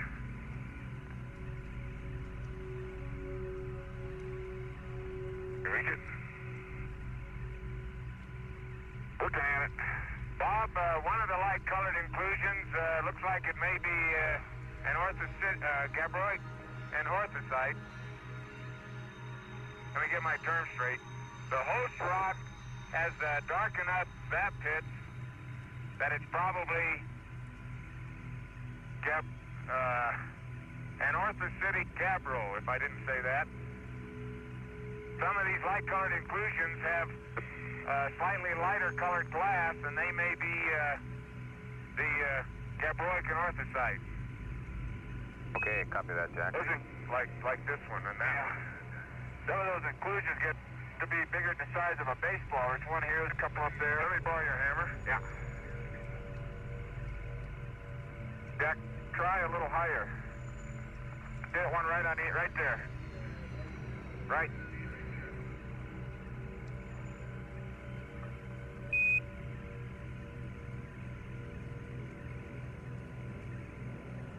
Now, that's a hard rock. No, that's a hard rock. You might be able to do it, I can't. I can't get down there. Okay. We need some of the soil outside the shadow here. Yep. How about over where your bag went? Let's move around here to, I think there's some, oops. Get on this slope over here. Okay. How about out over in here? Are we supposed to get a... Where are we here? I don't know, I'd like to get... Now, when you're face uphill, your camera faces down. Okay, we want to get a rake on the rim of that little crater down there, I guess. Okay, 17, Roger, you were asking about objectives. Of course, the primary objective is documented samples of the blocks, and then also we'd like to get some of the a rake and soil sample out in the surface, namely the rim crater there, if that's available. And one of the things, of course, we're looking for is a variety of rocks here. If there's more than just the one boulder, you can sample the boulder for a while, but we'd be interested in seeing if there's more than just the single type of rock. Probably also samples from both sides, both halves of the rock. What we said this morning in terms of combining stations 6 and 7 to an hour and 20 minutes. Come on up here, Gino. Okay, you can. And so it's sort of your option as to how much time you spend here and how much you go on to Station 7 and spend. If you feel it's worthwhile, we could spend essentially all that hour and 20 minutes at this station. But if we did that, we'd like to get a fair variety of blocks if they're available. Okay. Gino, we can sample some of the light-colored green. Matter of fact, this block looks different. Well, so does that big one. That's why I've been photographing it. And what it is, I think, it's a blue-gray. It's a big blue-gray rock. Itself is crystalline, I believe. The inclusions are much more sharply defined, and it's non-vesicular, and it's included, or at least it's in contact with, the very vesicular and orthositic gabbro. Right up there. See that? Yeah, the whole big one. I just... you get some pictures of it? As I bounced around here, I took pictures of it. Look, we can get some of that light-colored stuff in there along with the blue-gray. We ought to get as big a piece of that inclusion as we can. You see it up in there? Yep. I think we're out of line of sight with them. We're behind a boulder. Sorry about that, but... Now we can hear you loud and clear. We're just looking at rocks right now. Okay, Bob, the boulder downslope is more of a light gray vesicular boulder. The one Jack just talked about with some of these larger white inclusions is less vesicular, and it's more of a blue-gray rock. And if I don't fall on my tail here, I'll get... The locator is of Henry. Copy that. Okay, let me try and get up there.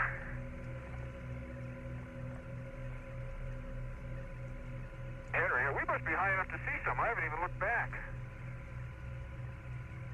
Let me get a close-up before you start pounding. I might roll from this angle, too.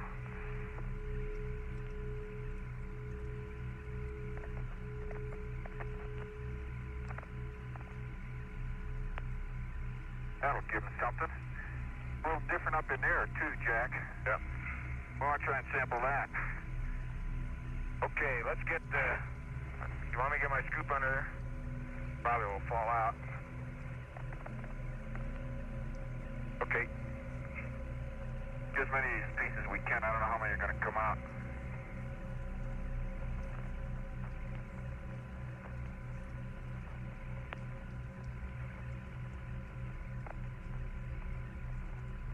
Gonna... Outstanding! Outstanding! This whole thing will come out here in a minute. I'll watch it. I'll watch it. Got it? Move your arm up or down. Okay, I got it. In case we don't get another one.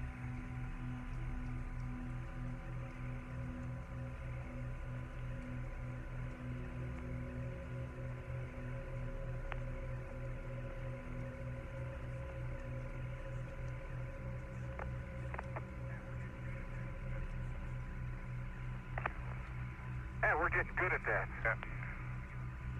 Can't hold that much longer. Yeah, let me get up on this. Up here. Oh. Why don't we get a bag out? Let me put these in a bag. That's where I'm getting up here so I can... Oh, okay. So I can get my balance. 5.5.6 is one of the light-colored inclusions in the blue-gray rock. It's chips. Chips of it. Okay, copy that. I think we lost that other one. That's good enough. I got it. I know where it is. That's all right. It's not a lot of sample, but it's representative, I think. It looks a lot like that sugary rock I sampled yesterday, doesn't it? Found in the... we sampled in the... Yeah, it's pretty easy to break up. It's really not very coherent at all. You know, I thought last night, Bob, that I should have used the word apolitic for a texture that we saw in that inclusion yesterday on the South Massif. If I can keep from falling on my tail, can you get a... I want to... Maybe a...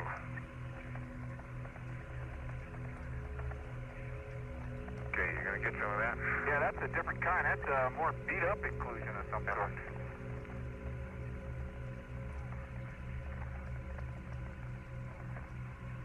Oh, there's a nice piece coming out. Oh, wait a minute. Don't lose it. I got it. Got it.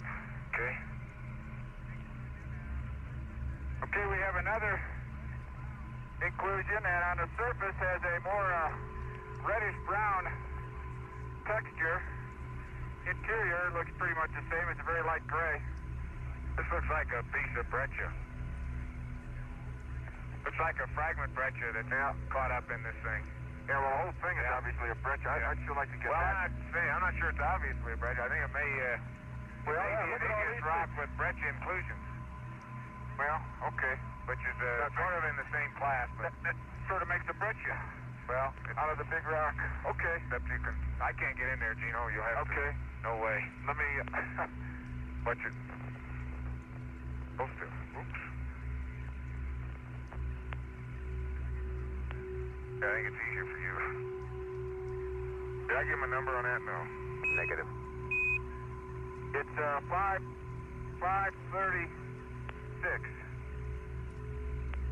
Just cramp it a little bit if you can.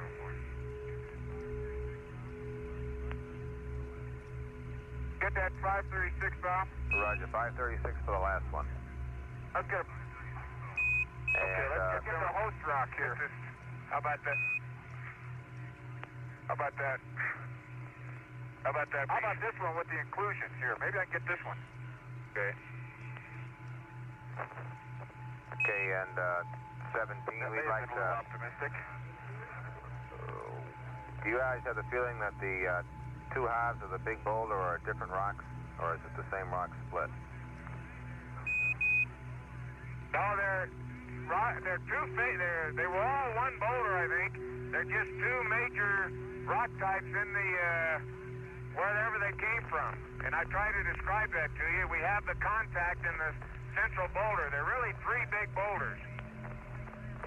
The central boulder has the contact between the light gray rocks, or the blue-gray rocks, and the vesicular north-acidic gabbro.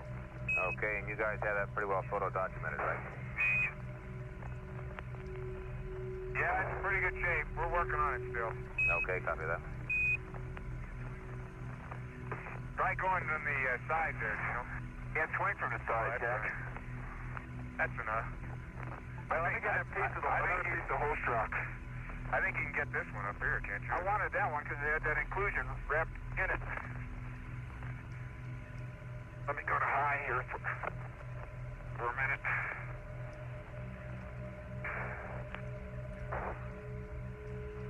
are you talking about? This one here? Yeah, I just,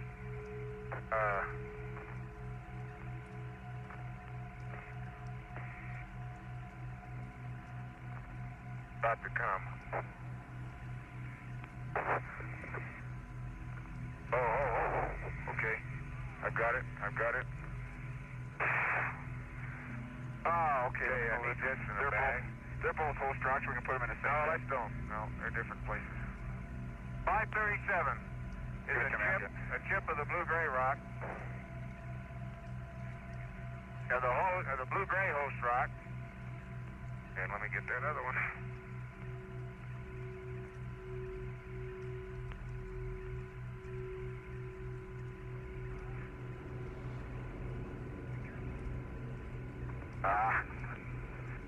Oh, be careful.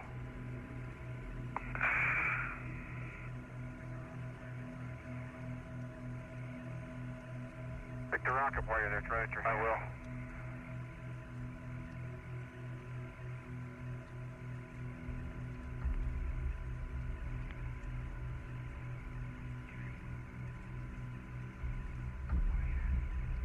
Okay. No hammer somewhere. Okay. And 538 is another sample of that material. A little dustier. Okay, we copy that.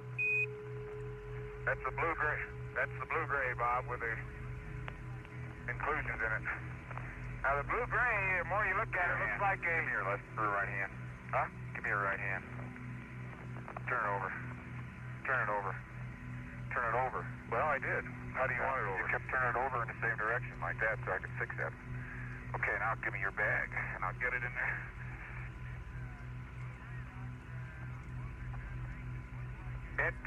The blue-gray rock, on closer examination, looks like a partially recrystallized fragment breccia. It's very hard.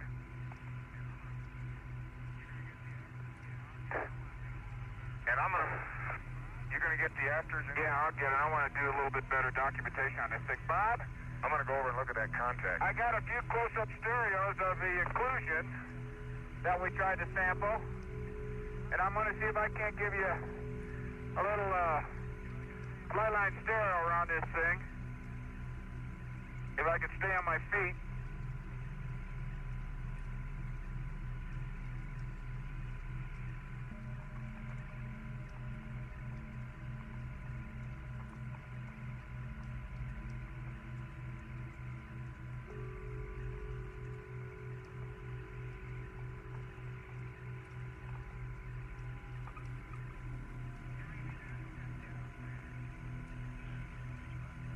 You read me, Jack, okay? Yeah, I hear you.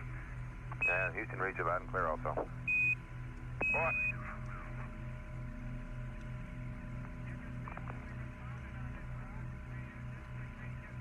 You can see where we've been pounding on this rock. We didn't succeed in getting samples everywhere. And I'm giving you a 90-degree corner. Bob, it looks to me like there are inclusions of blue-gray in the gabbro, in the anorthositic gabbro. Positively outstanding. But you're saying you think this whole big blue-gray thing is an inclusion? Yes, sir. And there's some little ones over here. Yeah, but then within the blue-gray, we've got all these other fragments. Well, that's right. It's just several generations of activity. It looks like the gabbro, though, picked up the fragmental breccia as inclusions.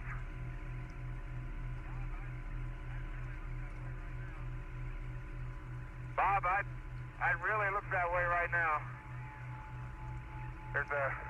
Okay, Charlie's here mumbling something about it looking just like house rock. It's very crystalline, I'll tell you. It's not a breccia, not like house rock. Not to take anything away from house rock, though. Hey, Bob, there's a lot of manling on a very shallow slope of a fracture here on one of the upslope blocks. I would assume it's just part of the tail that's picked up as it rolled down. but if it's worth sampling, you might think about.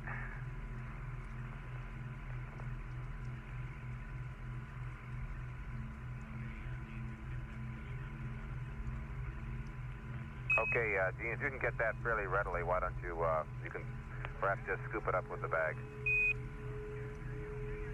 That's exactly what I can do. If you can get up to the rock, that And it'll be in my flight line stereo, and it's going to be bag 557, and I'll take an after and show you where it came from. Okay, copy that. It's the easiest part of the rock in the world to work. Man, here's a big white class. There's one on top about 1.5 feet across, and here's one must be 2 feet across, 3 feet. And that's in the blue-gray.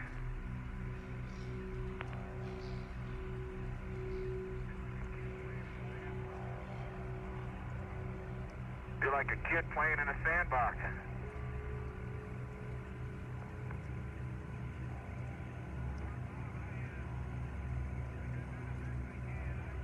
Well, Bob, I think I've done the best I can. I'd say that there are pretty clearly inclusions of blue-gray in the North City Gabbro here near the contact. Okay, and Gene, your bag is hanging by one hook there. Be careful, if you can. Okay. Or LMP. Okay, and I gave you 557, I believe, didn't I? Roger, we have that one. And whoever's given us 557... Okay, I'll have Jack fix my bag. Yep. Okay, Bob, by accident, I didn't think I could do it, but I got a sample of the inclusion. And it's in bag 539. Hey, Jack, that's your bag that's hanging by one hook. Let me go get it. Oh, they're talking to me, huh? Yeah, because I didn't think they could see me. I'm way up on top.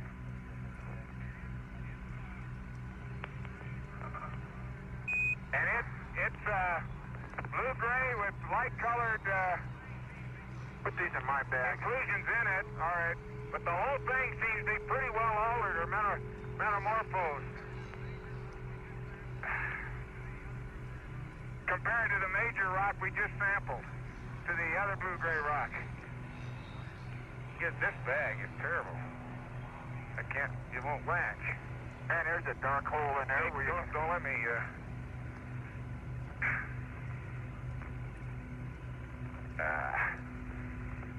I'm not... Here's another bag to put in there before you go latch. Oh, okay. It won't latch. Well, not at this angle. Just put the thumb on one side and I'll... No, it's dead or something there. That's pretty good. Now let me fix your bag.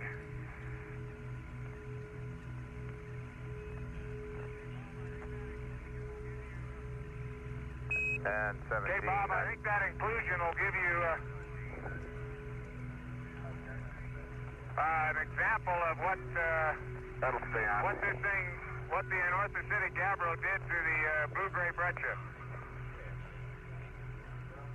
Okay, we copy that, and we're ready for you guys to leave this rock and press on and either get the rake soil and cores near that crater down below the rock, just a shade, or else to go on to some other different variety rocks in the area.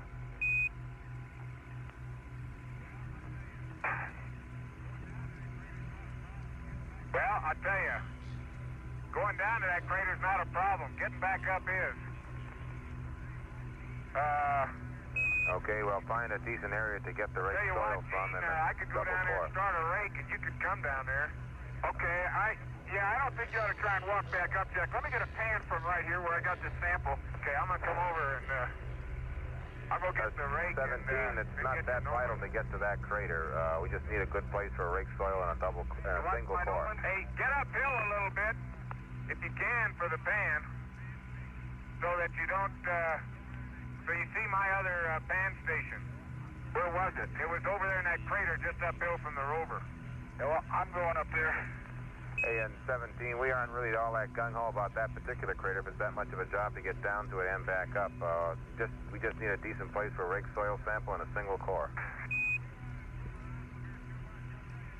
Okay. Bob, we don't want to move around from here too much. I'll tell you, these slopes are something else. We agree with that from what we've seen on television, so use your judgment and get them where it's the best place. Well, you might take a look at me walking up, and I don't think I could get to the top. I just got to get a place I can get a pan from right here. Right, just a little hole.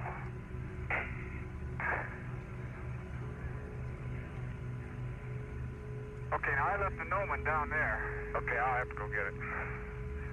I think we set up right here near the Rover. I think I'll go and save some water back on intermediate. Okay. Copy that. I hope my lens is clean.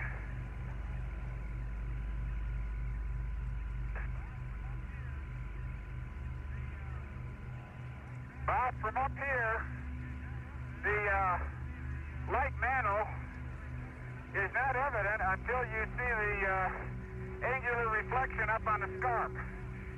Very thin light patches might be evident out on the valley, but not nearly as pronounced as I might have thought from this altitude.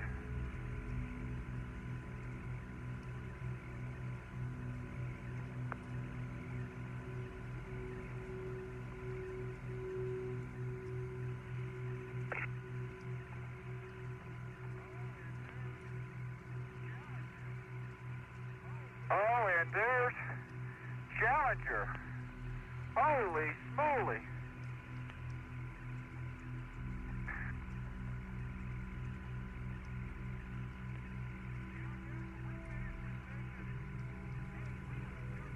You know, Jack, when we finish with Station 8, we will have covered this whole valley from corner to corner. That was the idea. Yeah, but I didn't think we'd ever really quite get to that far. Bob, that blue-gray rock near the contact with the North City Gabbro does get some vesicles in it. I think they'll show up in Gene's pictures.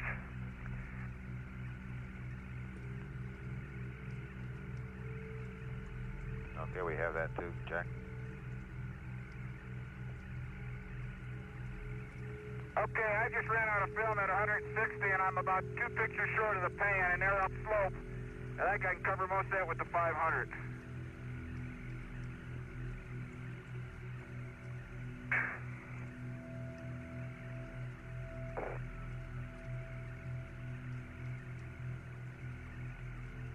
Okay, Gene, you gonna go to the Rover and change your mag now? Well, Jack's gonna need some help from me. Okay. Let me know. I'm starting to rake. Let me know when you get to the Rover to change the mag. Jack, After you get done with that, and I'll tell you what mag to change. But press on and help Jack. Jack. Film, I'll just come and help you. Okay.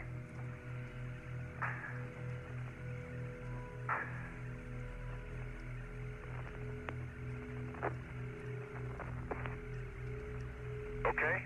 Yep. Remind me to dust my camera, too, will you? Don't forget to dust your camera. We'll keep track of that footage. Gene Cernan took that tumble. Okay. Did you get any before pictures? I'm getting them now. Okay. They ain't easy, McGee. Man, I tell you, these slopes are great. I wouldn't mind being up on top coming down. But, hey, that boulder track is quite a trench. Yes, sir. What's that? They must be a meter or two deep, huh? Okay, the big rake. You know, I think I'll try. Well, would it be easier to rake downhill? It would, but the stuff wouldn't stay in. Right? Well, I don't know. That's a thought. Make sure you get that one by the... yeah, I will.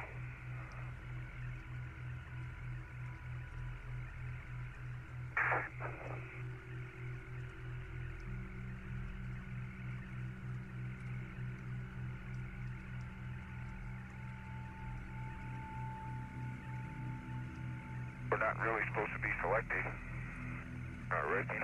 Well, you're not. You're just covering the area. That's why I set up there.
big deal.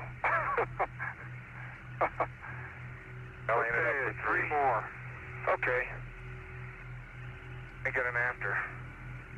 Such as it is. Oh, we want... Oh, that's right. That's affirmed. Okay, you want to put that in? Yeah, I better put it in before I...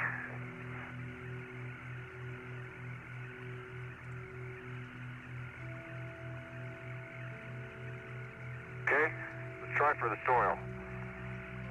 559 is the soil. Okay, copy that. And 17, our present plans from the back room are that we'd like to get the single core, the 500 millimeter shots, and I guess maybe one could do one and one could do the other. And then we'd like to press on and do a short station 7. Unless you think that you've got a fair variety of rocks here. Yeah. The feeling is to do that, to take a look at variety of rocks.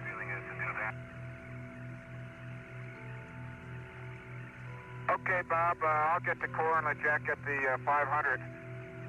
559 is a kilogram of soil. I think we've pretty much covered the general variety we've seen here. I think we're seeing most of them in that boulder. Okay, and so we'd like to go on to station 7 then when you get the 500 and the core, and hopes of finding a variation of boulders along the front.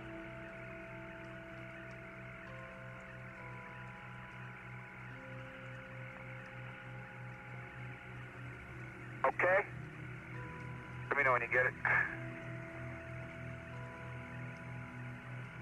Okay, after. Okay, once you get the 500 on, and the LMB's on 120. Copy 120 there, and Gene, if you want to change, we recommend magazine Foxtrot or Fran, as the case may be. Okay, we'll try Foxtrot Franny. Don't forget to get that boulder track. And while you're at it, Gene, you might have to remember lean to against adjust the your Rover camera to there do when you're leaning over the seat. Let me look at your camera.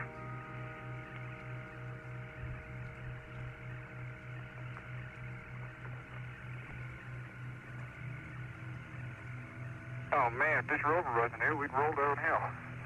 Hey, Bob, I think we could use an upper here if you want to save the lowers. I think so, too. Whichever you want.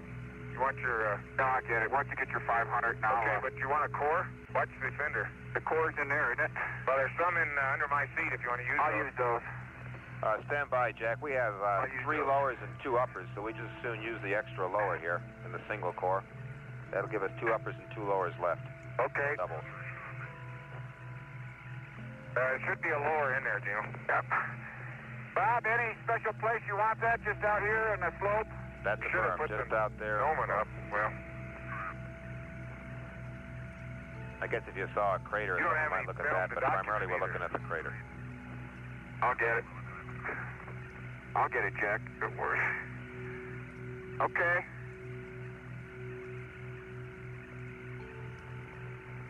We got a couple dents in our wheels. That's better than having a flat tire.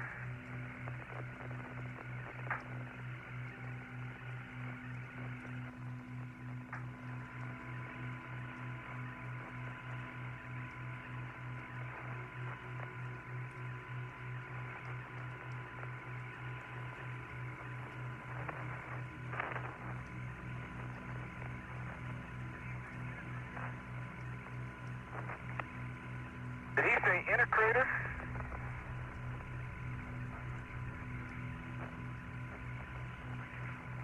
I'm not sure what he said.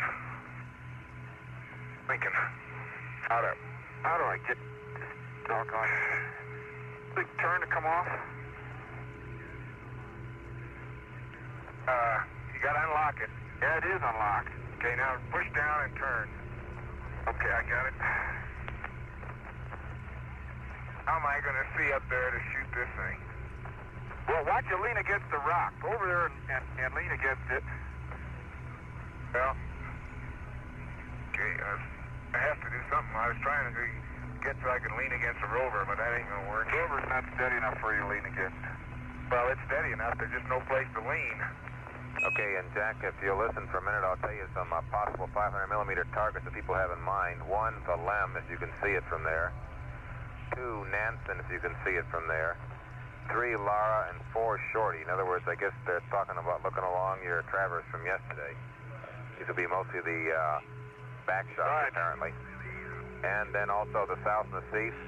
And I don't know what you can get of boulder tracks leading up the North Massif. But most of those will be looking downhill towards the Lem, stations 2, 3, and 4. Over.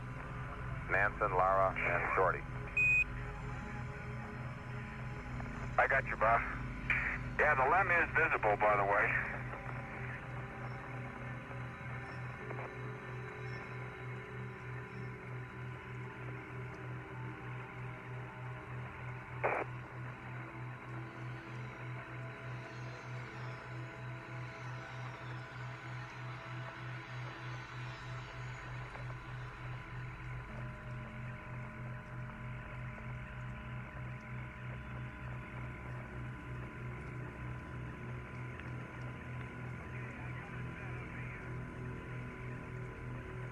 Okay, I got a set of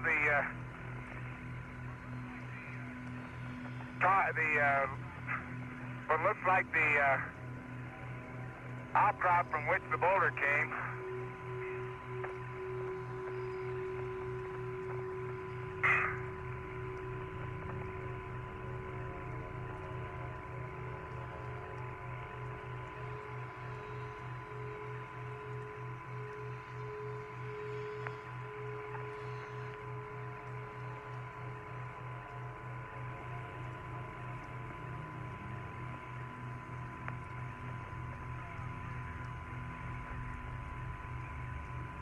I'm afraid they're moved a little bit.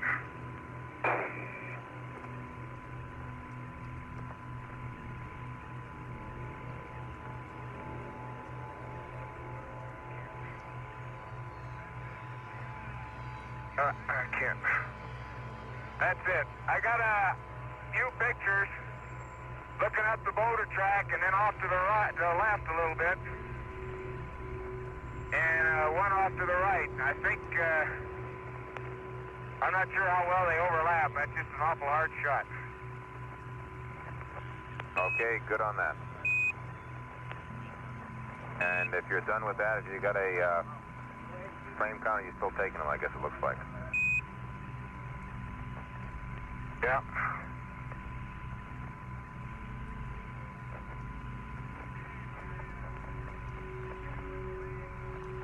Okay, my camera's playing the magazine Foxtrot is on about frame 2 when I cycled through it, and I've got the core all set, and I'm going to go get it, and I didn't hear where you said to put it, Bob. Anywhere. Oh, man, you're easy. And did you get your Anywhere, not the bottom of a small crater, huh?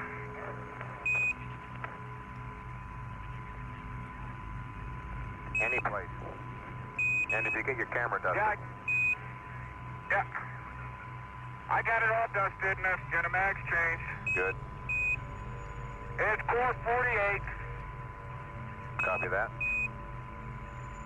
Okay, I'll even get you a picture of it.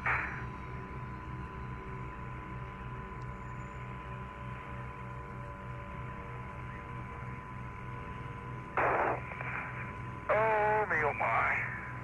EVA time 2 hours 15 minutes.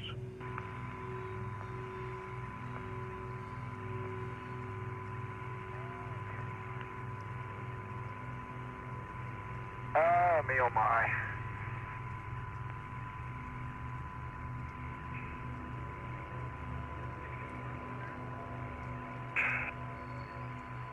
Can you get the lamp from there?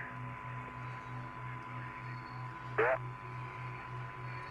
Well, that core went in very easy, Bob. I pushed it in about a quarter of the way, and about another 5 or 6 whacks, and it's in all the way.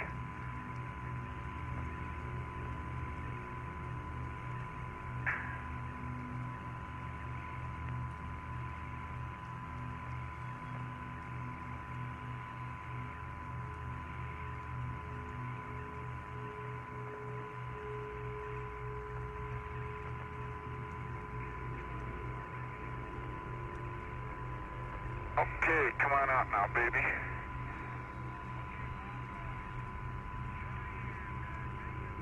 Okay, Bob, Shorty and Station 3 and Station 2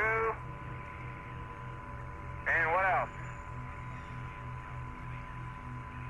And any sort of outcrops you see in the south and the seas. I thought we shot those. Okay, if you got those, fine. No, I mean the other day. Well, I'll try again. Stereo is stereo Okay, is and I stereo, got I your guess. little saw. Well, but it's not stereo. It's right along the same line. Little saw mechanics of the hull, which stayed intact, very nice and round. Okay, we copy that. Okay.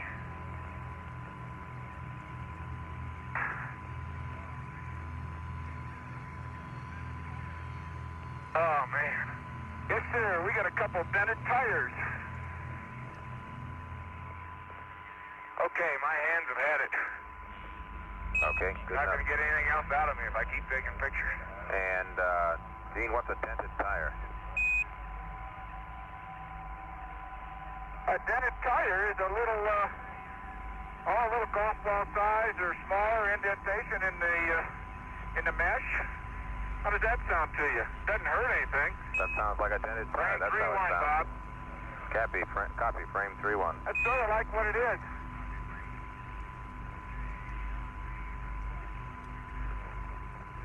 Okay, LMP was what? 120. I guess we can get to the next station with that. Yeah, we got a brand new mag on. And we'd like to get you guys rolling as soon as feasible there. Yes, sir. It's our policy. Okay, I'll need your rammer, so if you just turn right. Good timing. Heads out. Core tube is safe.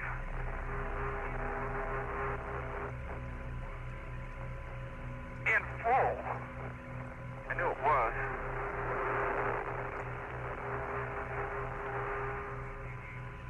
Okay, you just put this under your seat if you want, Jack, and I'll get the TGE.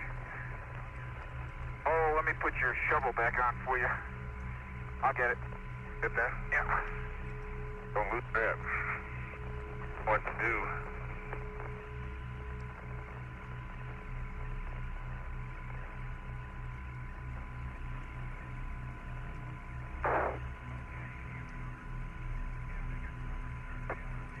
Okay, did you give them the number? Yeah, they got the number. Roger, we have it. LMPC. Copy that under the LMPC. I'm sneaking up on the TGE. You need some help? No, it's just sneaking up, that's all. Come and let you lean on me. No, I got it.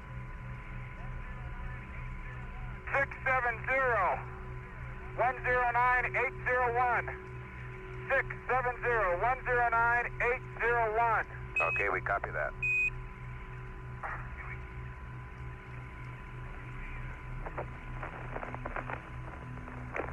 I wish we, one thing I didn't do while you're doing that, didn't get pictures of those foliated vesicles. I don't think the ones that you had were in that kind of rock.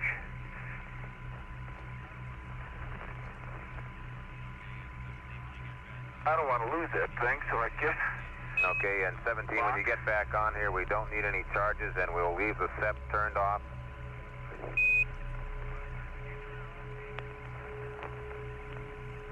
I'm not sure. Did you turn it off, Gene? Yeah, I turned it off. I turned it off. Okay, let me see. We want to move on to 7 here. Brake, Taylor, document core, you got your stereos. We got 2 pans. DG camera. Okay, we're going to head east and look for station 7, block duration, contact change. Got a different sample of rocks.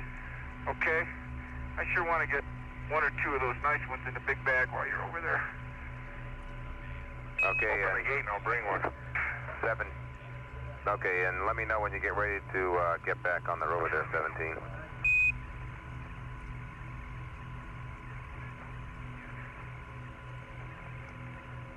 Guess we didn't open it again.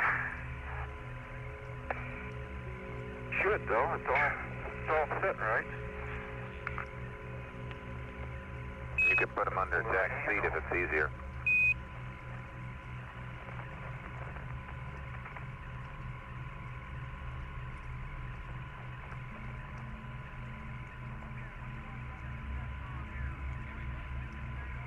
Okay, what do you want done to the step while I'm here? Okay, you want we'd the like... blanket stayed open, left open? Negative. We'd like the blankets closed and taped down again if possible and both switches left off. We won't touch it again until station 8. The tape's not going to stick anymore, I'm afraid. I'll try. Big bag open? Yeah, it's all open. All set.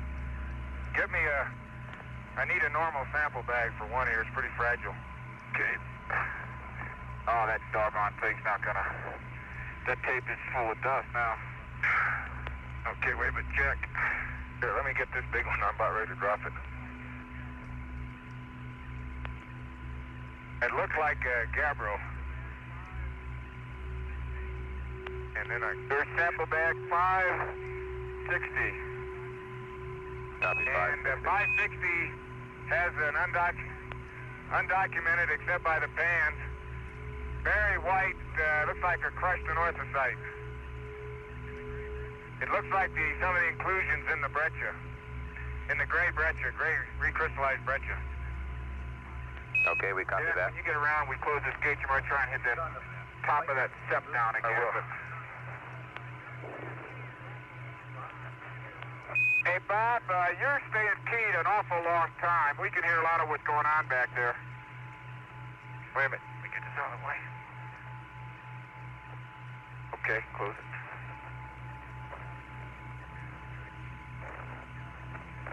Yeah, that's got it. Yeah, that's straight. That's got it. Okay. Oop. Why'd that come off? Well, because it's not locked. It's better throw it. That never was locked. We lucked out.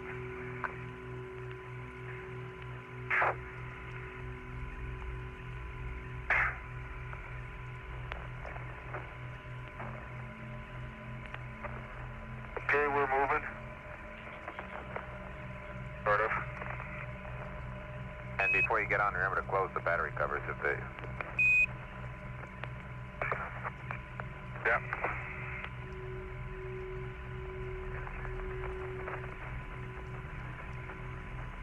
Your camera lens looks all right, you know. Yeah, I dusted it already. Oh. Okay, cover closed. Okay, do they want it on or off? Leave it off. Huh? Leave it off, but try and close that cover as best you can. Yeah, I'm afraid the tape has had it. I know it. You want us to tape it again, Bob?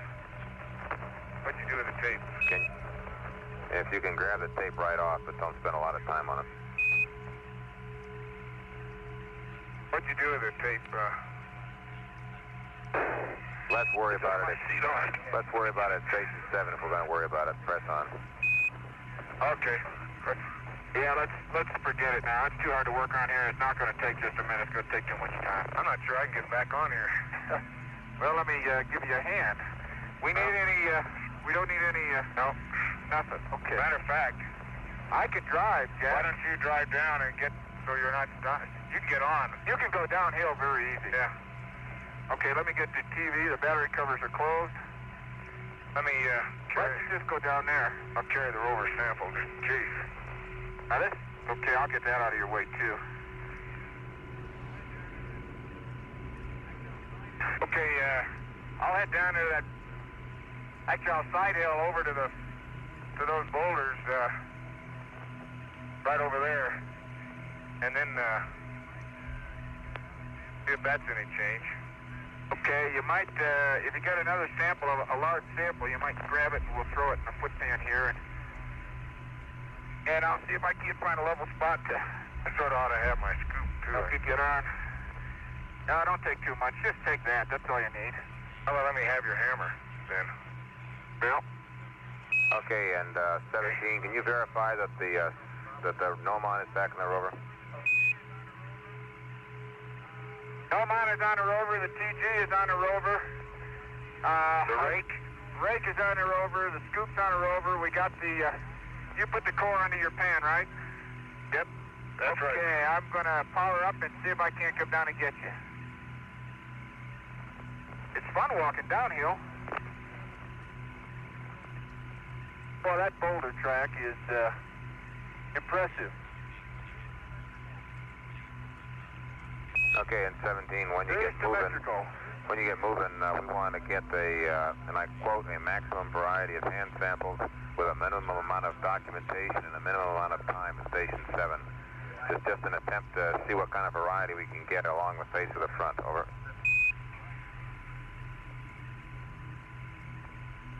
Roger.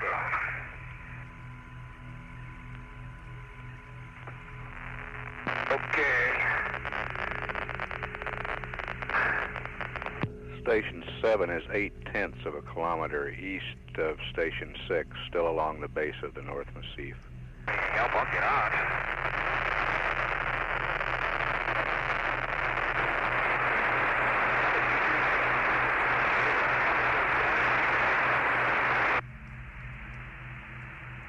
Probably ought to turn my water to off of max if that's where it is. It's cold. I don't want to run out today.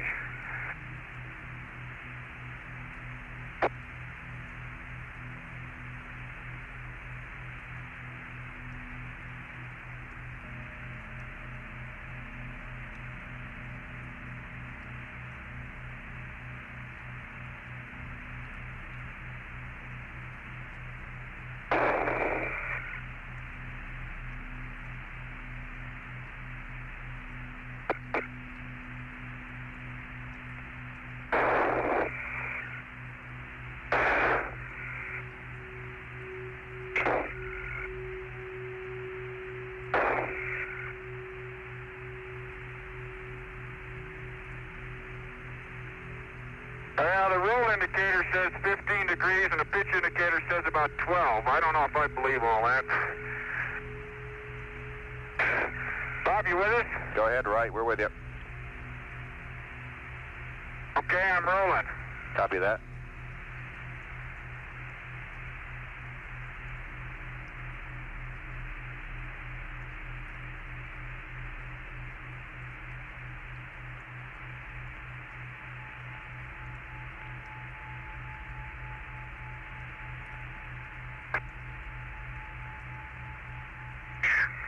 Man, this is still a slope. Jack, I want to pull around and in front of the way you're facing. I can go down, there's a crater over here, don't drive through it. Oh, there you are. This is much better. How's this? That's great. We ought to be able to pick up lots of those fragments out in that field out there. Be right with you. Okay. Bob, I just came down slope reading 193, 3.1. It's about 100 meters, pick up Jack. Okay, copy that. Hey, bag 48 Yankee has a sample of about a 1/3 meter boulder that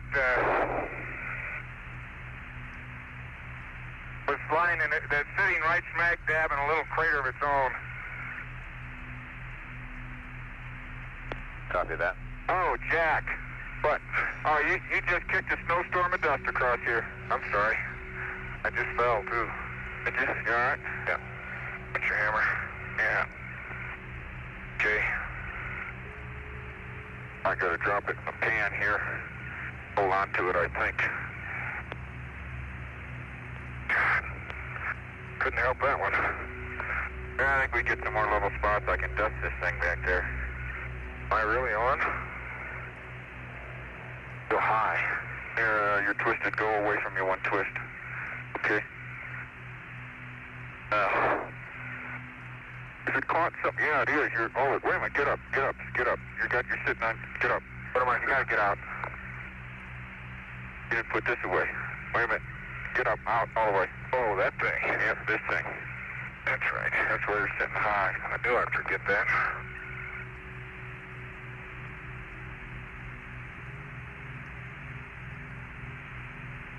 Okay. Now, let me get this thing out. Okay.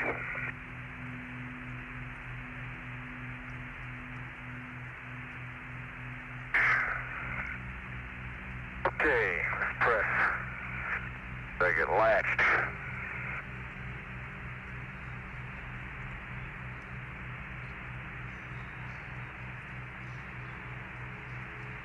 Okay. All set? Yep. Okay.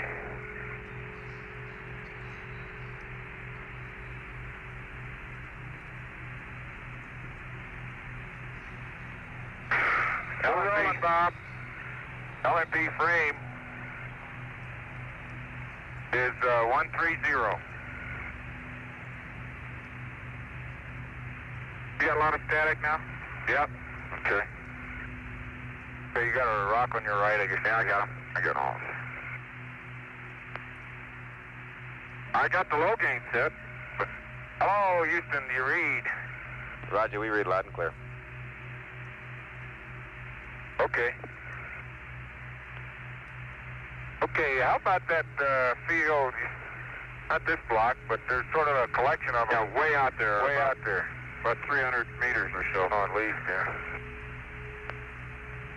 Oh, going into the sun, I can't see a thing to tell you about Wessex Clef. Okay, station 7. Yeah, we haven't already said. 08 and 3.3, but it's any group of significant voltage we want to stop at in reality. Understand.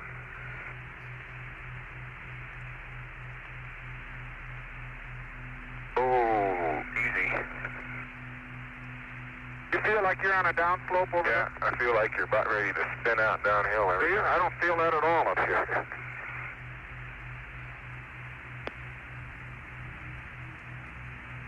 Bob, it's hard to give you much looking into the sun the way we are. We must be about 200 meters up the slope looking at that little valley down there, Jack, on the right. I think you're right. The pattern on the slope really doesn't look much different than on the light mantle. As a matter of fact, it looks very much like light mantle, except for these large blocks that are in it. Okay, copy that. And you guys may still have your visors up. We can't tell, but you might be better off with them down if you've forgotten that they're up. Well, I can't see. My hands work just as well as my visor, as a matter of fact. Oh, I can't believe mine could be up. You've got a crater right in front of you there. Yeah, I got it. Okay, that looks like a pretty good pile to work on. Yeah, let's go over in there. Hey, wait a minute. Okay. Bob, what heading are you going to want me to park on? I want to get in that flat area, Jack, so I can test the radiators no out there. constraints, Gene. This is going to be a very short station, probably not more than 10 or 15 minutes to grab, as I say, a maximum variety of hand samples with a minimum amount of documentation in a minimum amount of time. Okay, we do a pan and pick up a lot of those small ones, Jack. Yep. Rather than trying to chip. Okay, we would like to have the I see it's a little more level. TV camera and its mirrors and stuff dusted there, however. But we won't do anything with the I thought battery. you were going to stop back here. Well, okay. Now it's going up. Out here. I'm sorry. Around this big one. I misunderstood you. Yep.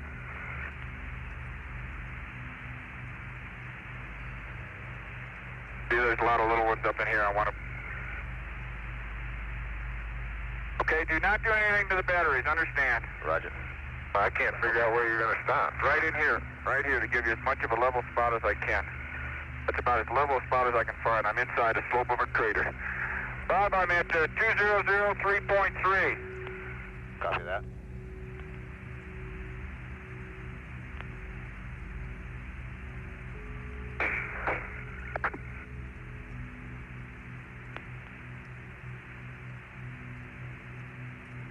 Want me to help you with the dusting, Jim? Yeah, I'll get it. The only one guy can do it.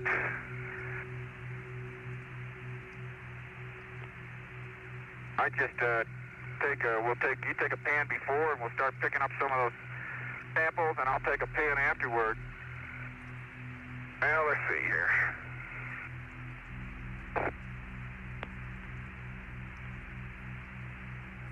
What kind of variety we can get here? There's another one of our blue-gray breccias, I think, over there, recrystallized breccias with some of that crushed anorthosite in it.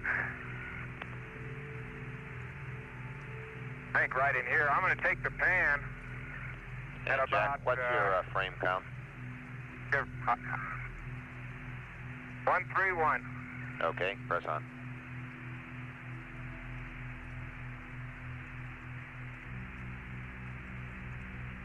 Bob, I'm going to take the pan at 11 feet so you can see the fragments that we are going to pick up here. Then we can take another one at for location work. Copy that.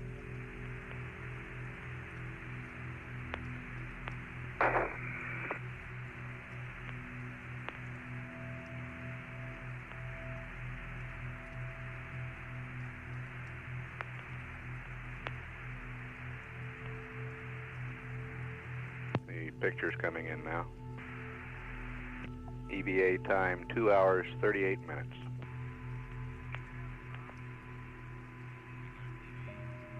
Should have it, Bob. We got a TV.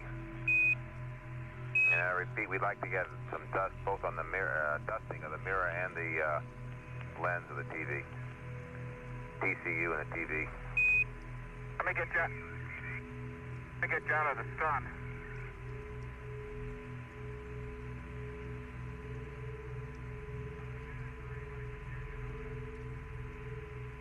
I wouldn't do this for anybody but you, you know that. Okay, looks good, Gene, thank you.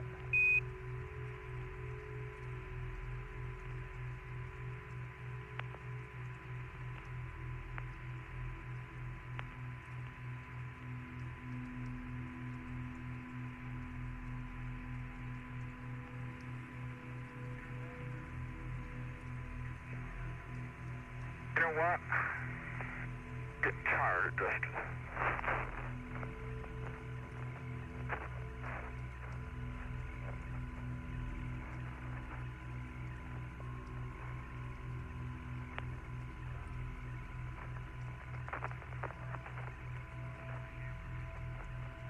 My primary tool, the dust brush and a hammer.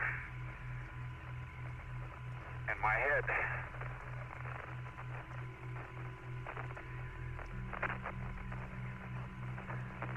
Okay, you ready to start picking? Picking. Okay.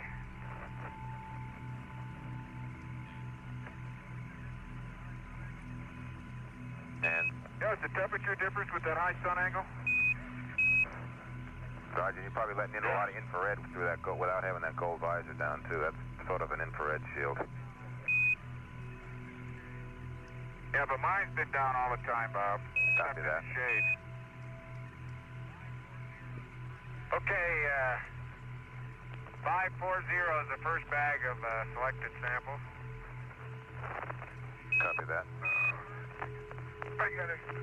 Okay, I'm gonna leave it open, but don't let me get, here, put that one in there. Wait a minute, let's get a bag on it. Getting too many rocks, we don't know where they came from.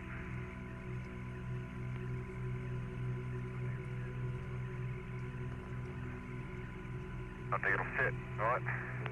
Then we'll wrap it a little bit. Yeah, that might be able to fit. Damn it. Good.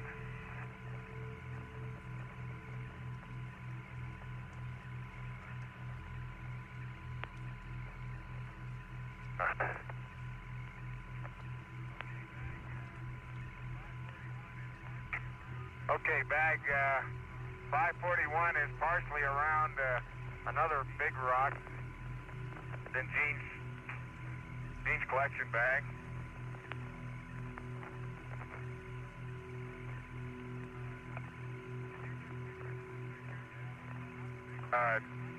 Did you get pictures of this thing here? Yeah, well, not the big rock yet, not in focus anyway. I gotta do that. I was just collecting in this area. Why don't you keep grabbing a few, and I'm gonna... That's what I'm doing. It's one of the blue-gray rocks, Bob, and it's got a light-colored fragment that runs the full height of it, about 1.5 meters thick, and then it's got the gray, a blue-gray rock on the other side.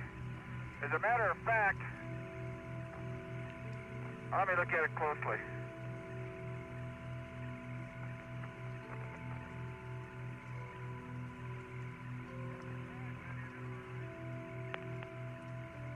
It's a fragment in it, all right.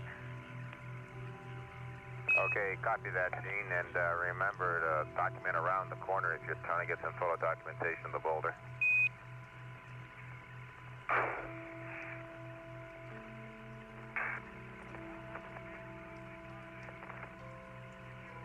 Bob, I wouldn't be absolutely positive, but it sure looks like I see a dikelet in here. That's in the inclusion. And I'm going to get a close-up stereo of it. I'd call it a dikelet if you pin me down. Okay, copy that.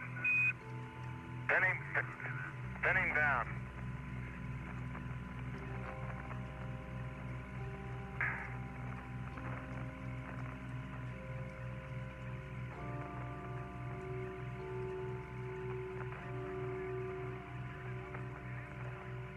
I wish I could break a sample of that off. Here's another one. It is a dikelet. There's 3 or 4 of them.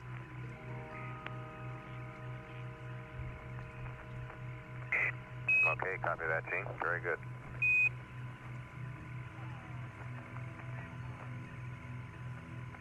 Oh, me oh my.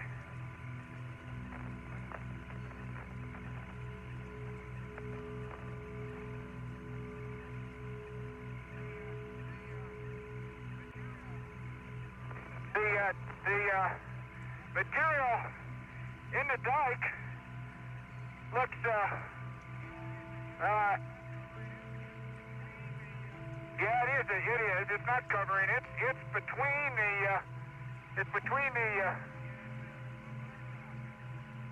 the lighter colored rock and it's the blue-gray rock. 542 is another bag of goodies. Copy that. Gene, let me get rid of this. Oh, wait a minute. I got. Well, maybe it isn't a dikelet. Maybe it's just a stream covering, a flow covering. No, you got. They're dikes. Let me little veinlets of. Let me get this whole thing in a bag. I got a rock, Bob. It fractured primarily around the dike. It's in several pieces, but we're going to put it all in one bag. 543. Oh, man, I'm going to have to assemble that.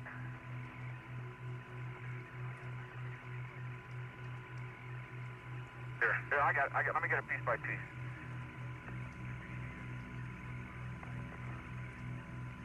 Okay, we need to put one of those dikes in another bag. Bob, it looks like some fraction of the blue-gray material has obviously intruded, huh? Now, can you get that dike there? Piece of it? This thing. Yeah, get that. I get it right here. No, get the piece to get more of it right there. Yeah. It's this soft white inclusion again. It breaks pretty easy. Oh, it's got to be a dike. Look at that. It is.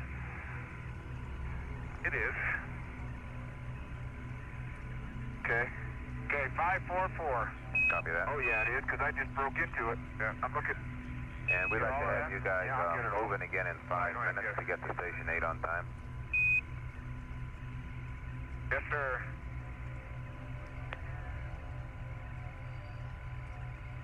Looks like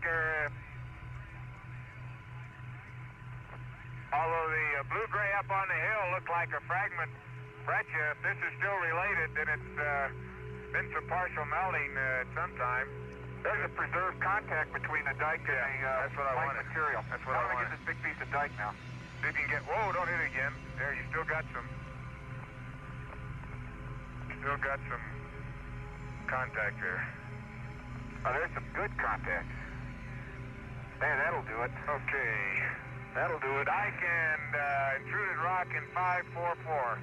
Now these dikes are a dark bluish gray, and it looks like there's some.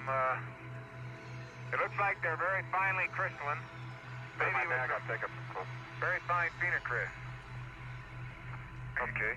Okay, we copy that. We ought to get. Well, we ought to get a piece of the normal gray that the dikes are coming from. You got your hammer handy still? Yep.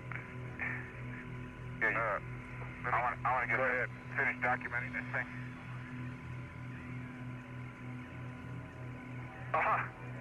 Hey, over here on this side, it looks like the vesicular and orthocytic gabbro. I got to get some regular pictures on this stuff. Okay, here's the. That wouldn't have come off. This one will. Got it. And yeah. 561. That's a sample of the gray, looks like recrystallized breccia that the dikes are continuous with. Okay, and Bob, that's my turn to say, and the vesicular rock.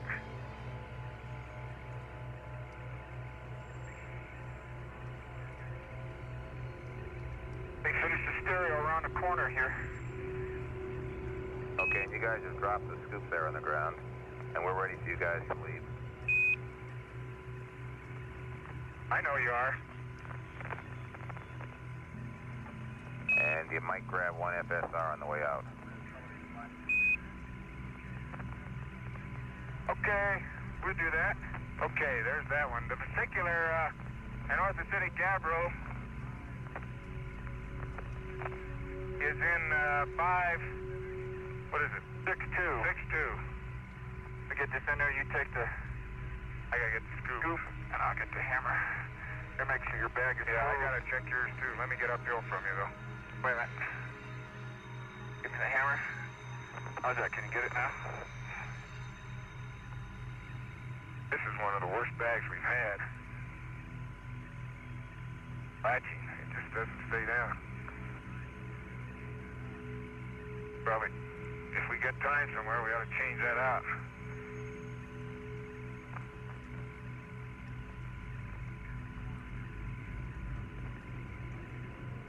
Sure, the corners are even. Well, how's she doing? It's okay. It'll hold for a while.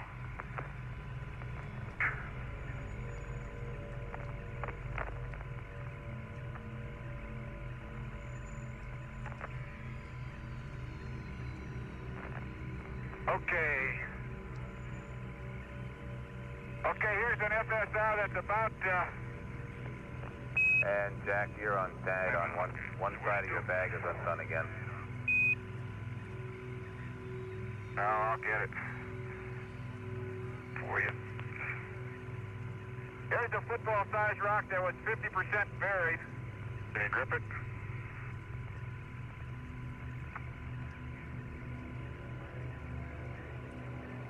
I'll get the gate open. I'm going to get your back. Hey, did you see the way I handle the hammer? Yeah. Every while I get accustomed to things.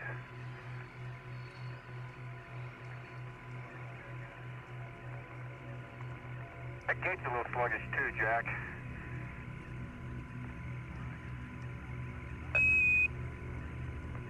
Well, I think everything's so full of dust, nothing wants to move anymore.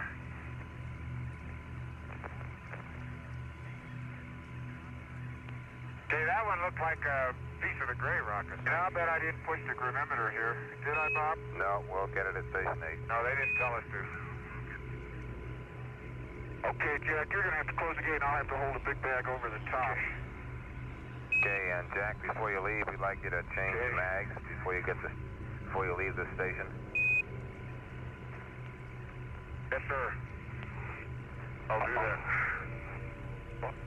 Wait a minute. Okay. Yeah, but don't push. Oh, one of those lovely. Okay, now you can push. Okay, that's locked. Now it's in. Wait a minute. Let me see what's going on in there. This thing isn't released all the way. Pull it out. That's what. Push. Okay, there you got it. It went in. Okay, that's the dust again. Now the bag's in order. Let me get the bag out. Okay, and Gene, you might get okay, now shove it. That's too much. Wait a minute. Let me. Okay. Let me lift it up and do it. Now, wait a minute. I gotta tweak this thing. Okay, now shove it in. Right now. I got it. No.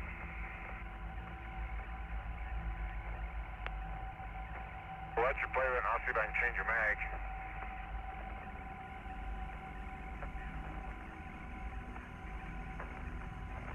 Now, that gummit. That latch is I'll lock it. I'll just push that latch. That latch is just sticking, that's all. It's just dust again. I don't know what you do about those problems. What magazine did you want, Bob? Magazine Mike, as in Mary. Latch. Okay. Gene, you might spend your time taking a standard 74-foot pan while Jack is changing his mag, if you got a chance there. That's a splendid idea, sir. And that's exactly what I'll do.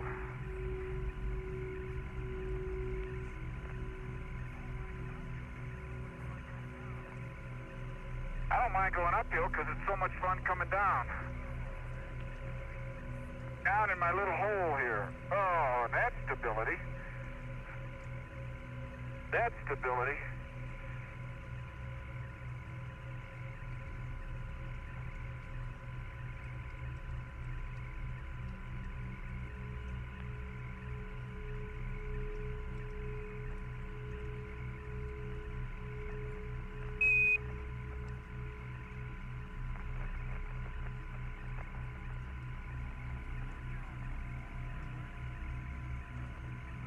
Boy, Challenger looks a long way away. That's 3 kilometers, huh?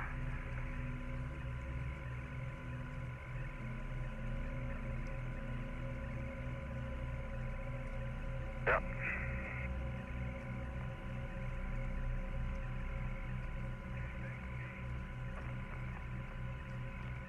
Okay, mag's changed.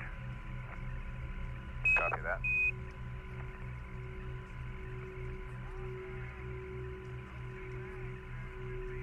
Bob, those 2 bags with the goodies in them will have enough soil to be representative of the area we sampled too, I think. Okay, copy that. And you guys get your bags fixed up there, Jack. We were concerned about your SCB for a while. No, we have to do that. We'll do it. Okay. Look at my camera lens and see how dirty it is.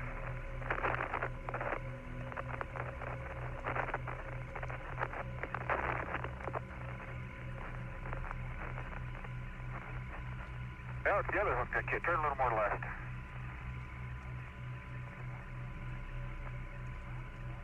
It didn't come off, I don't think. Unless the bottom's off, but the bottom's not going to stay on. And you're not going to lose it. The tops are so tight, your bottom's loose, but that's just because your harness shrunk a little bit. Okay, well, it looks like from time to time, guys, that only one of Jack's hooks was hooked on the top. Yeah, they're both on and they're both tight. And okay, we copy. I got the bottom hooked again too. The bottom, but the bottom's not going to stay. Okay, check my lens. Oh, your lens is beautiful. What's mine look like? Can you see it? Yeah, I know it's clean. Let's forget it. Okay, and 17, as you get around to the front there, Gene, would you dust the LCRU? We don't think you did that here. And the top of the TV camera. And Jack, would you take a peek at the SEP temperature for us? I'm sorry, Bob. I already did that when we stopped at the station. Okay, if it's been that done. Temperature is about 115. Copy 115.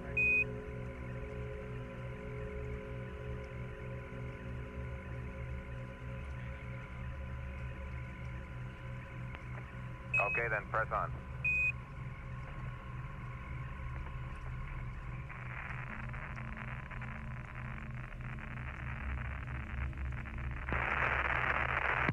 The television has been shut down while the crew travels southeast to Station 8 along the base of the sculptured hills.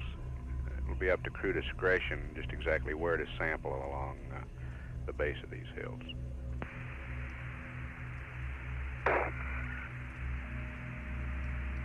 I'm in.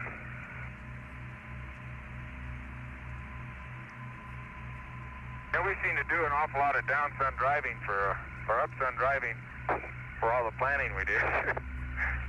Yeah, wait till we come home from Station 8, then we'll take care of it. And, Gene, as you get started there, we'd like a couple of Rover battery temperatures, or at least one. We know what the other one says. And, Jack, we might get a frame count from you. Oh, excuse me, we already got that. Thank you, because you changed. Well, okay, 110, and CDR, by the way, is about 7.3 on the frames. Copy that.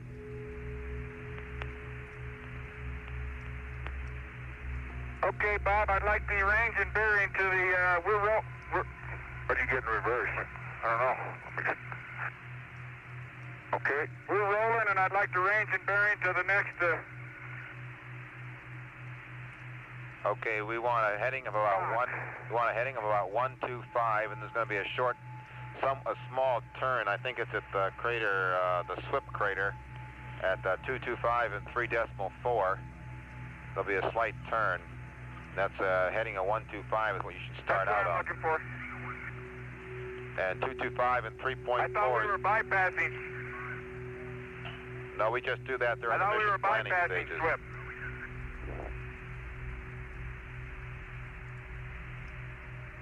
.225 and 3.4, okay. That's pretty close to nominal. Yeah.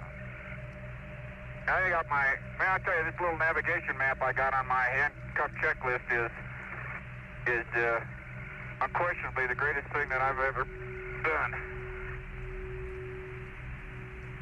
Sure hard to tell where north is on it, though.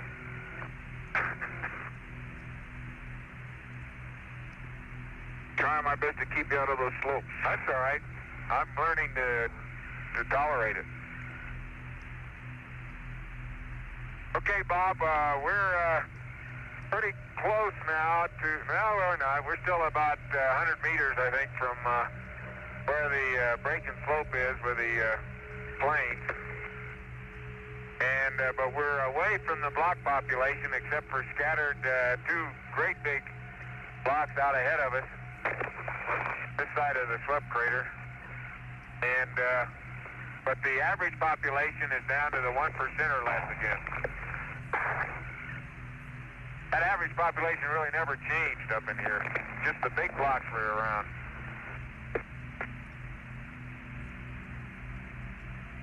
We estimate driving time to be 20 minutes, distance about 2.3 kilometers.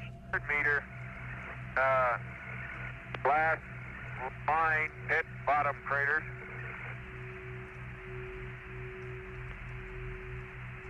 Look at the size of those things. Oh, aren't they big mothers? Mamus. And it looks like they're probably the same thing that we sampled. They have the inclusions in them, white inclusions. They look like a mixture of gray and the sort of tan gray of the gray of the recrystallized breccia and the tan gray of the anorthositic gabbro.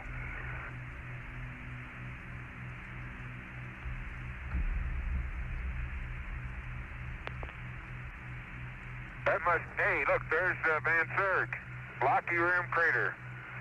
That's the other side of Cochise there. See it?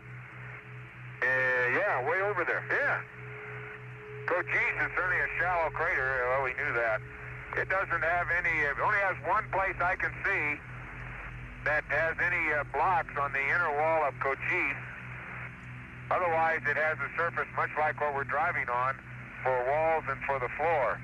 One place on the south-southeast wall There is a concentration of blocks, much like we saw in Henry or in Horatio. But the rest of the crater seems to be pretty well mantled. Van Serg is a very blocky rim crater. Big blocks up on the rim. Do you have a lot of static, Jack, or is it just me? No, I think it's just you. But people are always giving you static. Bob, if you still read me, I'm looking at the sculptured hills, and I still have that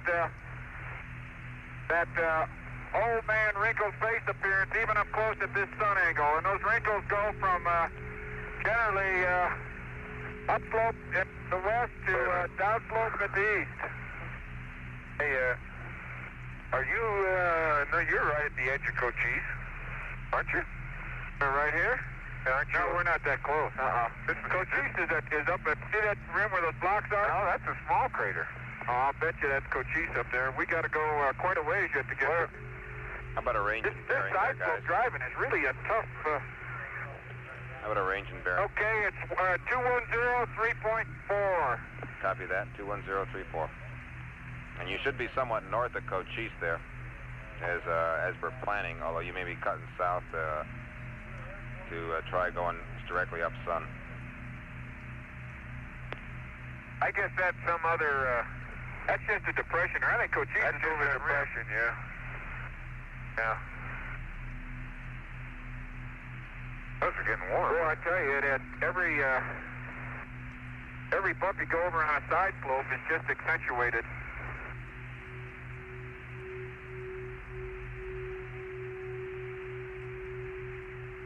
Yeah, we don't think you're anywhere near Cochise. Yeah, I agree.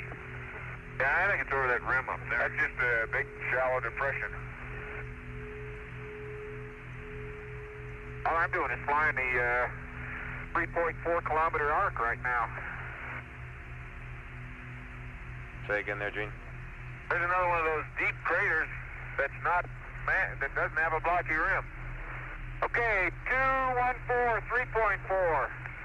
Copy. That's one of the more striking characteristics of the mantle are these craters that look, as far as the diameter to depth ratio is concerned, like they ought to be fairly young, but there's no blocks on the rim, and they seem to be have this mantled appearance, just like some of the large craters.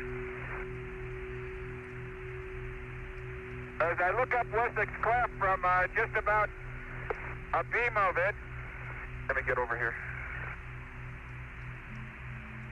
It still shows me an albedo change and a surface wrinkle texture change. And, yeah, I think so. I got the same sun angle, more or less, on part of it there. Okay, copy that. You guys may be getting just a little far north. You may want to head just a little south to avoid running right into the middle of the swept crater. I think we see it now. Been swept? Well, I don't know. Swept will be at 225 and 3.4. Yeah, that's what I'm shooting for, Bob. Okay. I'm just flying a 3.4 mile or the kilometer arc. Roger, I was going to suggest that. Bob, there's something I haven't mentioned, but if one had time on the next program, I think you can sample secondary craters, and they tend to have blocks either in them or on one rim, suggesting that you could tell directions if you put your mind to it. Directions of the where the secondary came from. These are small ones. Did we ever get a piece of glass in place? Yes, I did yesterday. Documented in place? Yeah. Okay. That's what I was trying to protect in the SRC yesterday. Here's swept, Jack. I'm coming right up on it. I'll go along the southern rim. I wish I wouldn't start concentrating. I could take my pictures. Roger, Jack. Don't forget to take your pictures. We end up... Okay, I'll quit thinking and just take pictures.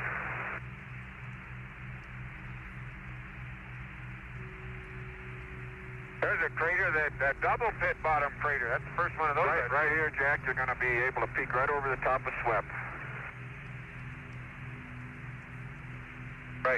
Right here. How's that grab you? That's SWEP, all right.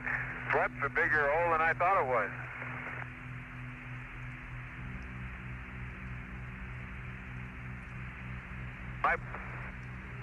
SWEP even has some blocks in the wall. Yeah, but the eastern and southeastern rim of SWEP are just continuous. They're just continuous with the slopes of the sculptured hill. Okay, copy that.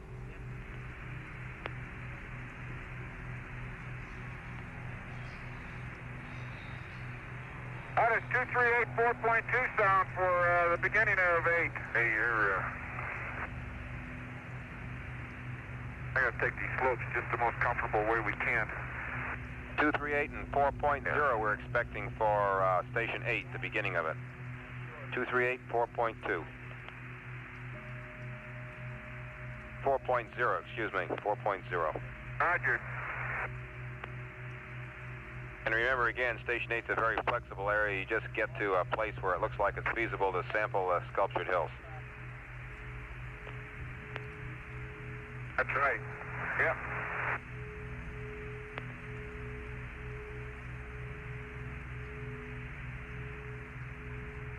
Let me tell you, this Rover is a machine. I don't know if it saw that hill we're climbing, but I did.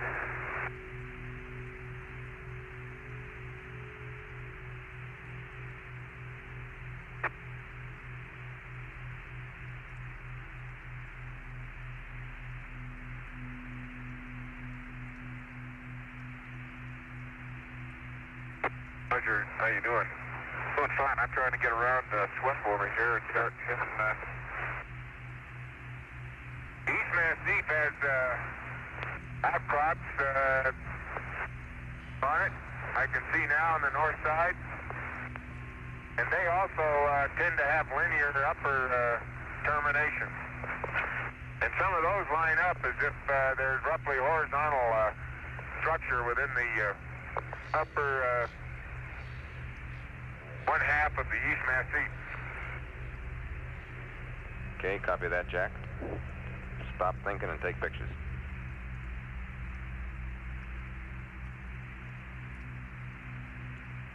Go by that little dark crater over there. The crew's about 20 minutes behind the timeline. Foggy rim, small crater that's a dark rim crater. Instead of a bright rim like we've seen some around that look fresh. It partly may be the angle at which we're approaching it.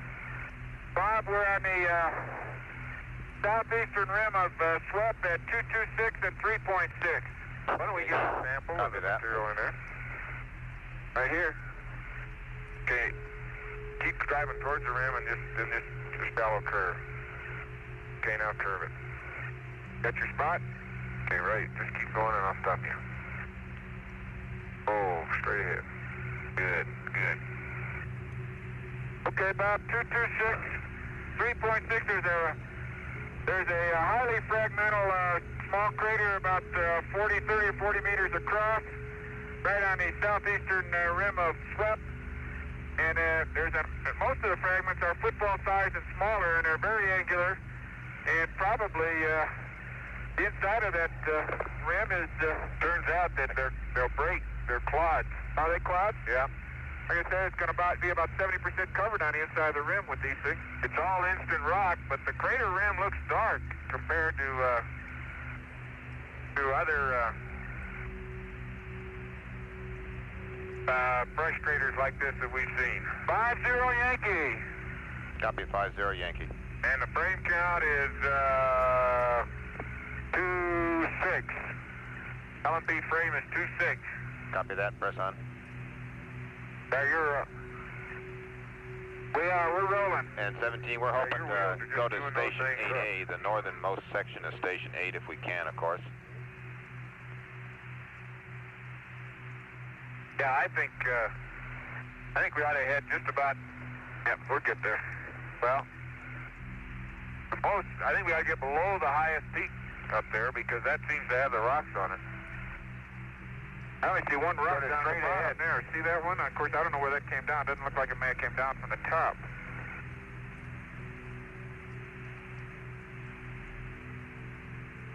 Certainly aren't many rocks. It's certainly not like Hill North and South Mesquite.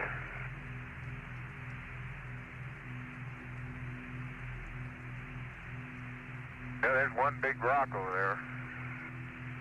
That doesn't look like it might be,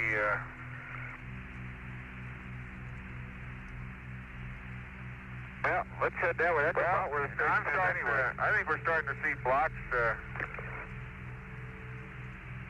That one is so unusual. That's about the station. That's the northernmost station anyway. There's another one there. Well, it's probably as we can get the other smaller population around it. I'm worried about that one being exotic to the sculptured hills. Yeah, it doesn't look like it. Well, no, but I don't see any others, do you? Well, there's some small ones up in there, off to about the 2 o'clock position. But I think that's all. We're going to have to be satisfied with small ones. Big ones don't get down. There's some big ones way up on the slope. Yep, I see those. Watch it, crater.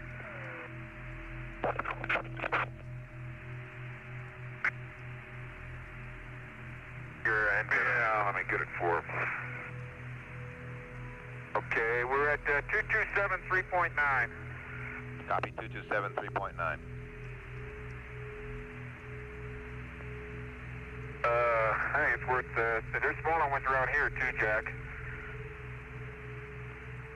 Yeah, that looks like subflora from here. What's it look like? If it doesn't look worthwhile stopping, I'll move on up over there. It looks like subflora. I would recommend that we try to get up to some of those. I don't know whether we can or not. How's your, what's your pitch indicating? No, it doesn't mean anything. See that? Those two up there would be reasonably well up the slope. Rob, no parking constraints on the battery? Roger, no parking constraints. We'll park at 045, Gene. Or wherever you like, really. I have to park about 045 because I got to be pointing uphill so we can get out. Okay, either any place you want to, 045 Jack, I'm going to park. How about just up below that little crater there? Well, this is so level right here, Jack. I'm going to just park. I was just thinking on top of that crater is closer to that's level too on the rim.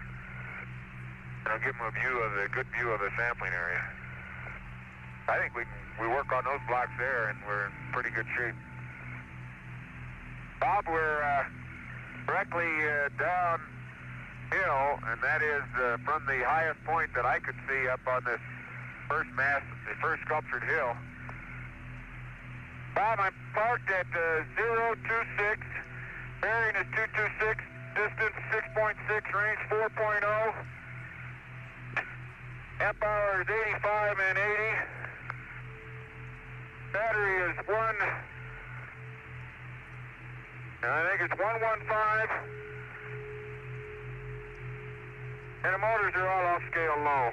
Okay. Not really, but, okay. And here we'd like 230 on the forward and off scale low, and 220 on the right rear. Okay, we copy that. We'd like to get the usual dusting here. Up front. Yeah, and I'm fairly level. Not really. I'm not, huh? I just about rolled downhill again. Oh, man. I am pointing uphill, aren't I? Yeah. Well, at least we don't have a side slope. And 17. Battery cover stay closed? Battery cover stay closed. But we do want the LCRU, and the TV camera, and the TCU dusted.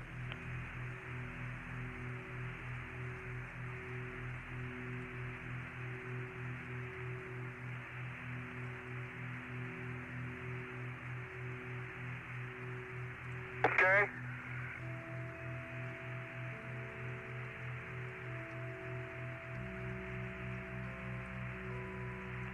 And 17, we'd like the SEP blankets opened and dusted one more time. I think you're a dreamer, Bob, but I'll do it. Roger, we keep hoping.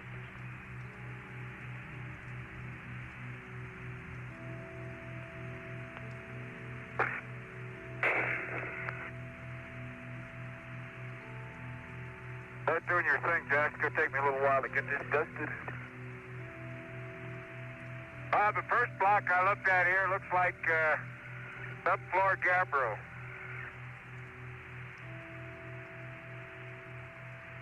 Okay, we copy that.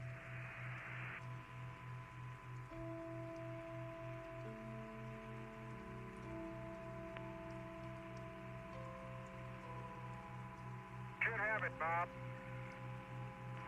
Okay, we got a picture. Okay, we got a picture. Even sound better.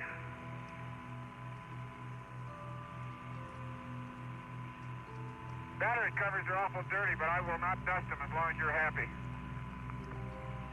Yeah, I don't think dusting the battery covers gives us any cooler batteries. Well, I know, but it keeps the batteries from getting dust in them. I've had pretty good luck with them. They've been pretty clean. Roger on that.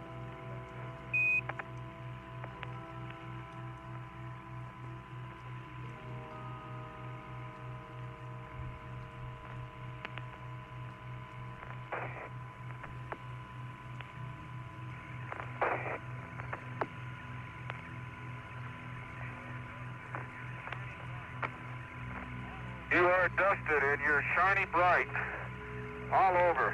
Okay, copy that. We thank you. Ed thanks you. And we all thank you. If Ed thanks me, that's enough.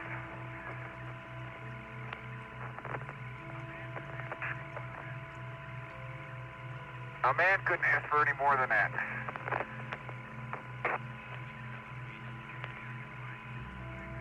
I think your LMP just ran Okay, away. I got my...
Valley.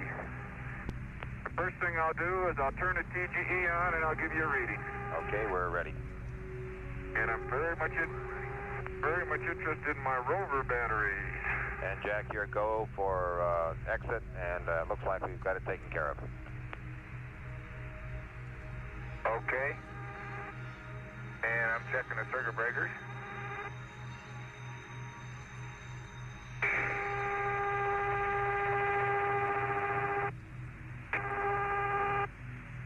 It's on and read. Bob, it reads 222 262 207. 222 262 207. Okay, I copy that, Gino.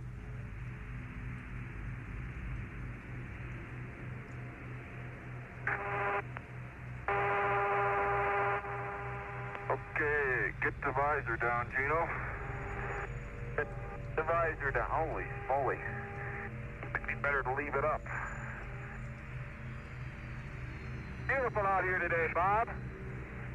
We can look to the east for a change, a little bit anyway. Okay, copy that, Gene. A higher sun angle.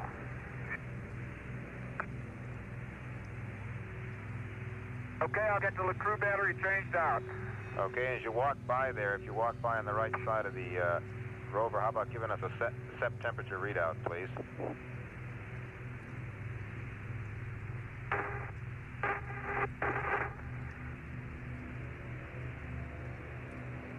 Step temperature is 103 degrees. Copy, 103. 103, and the mirror is still clean. Copy that.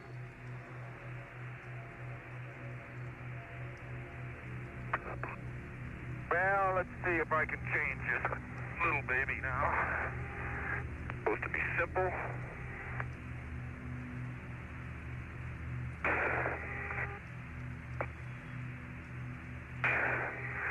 Bob, we have no use for the old battery, right?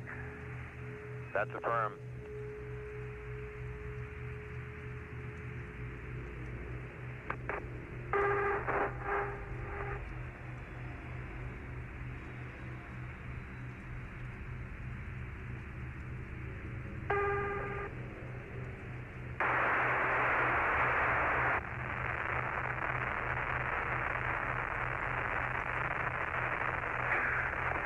Okay, I'm on the port and the head's closed.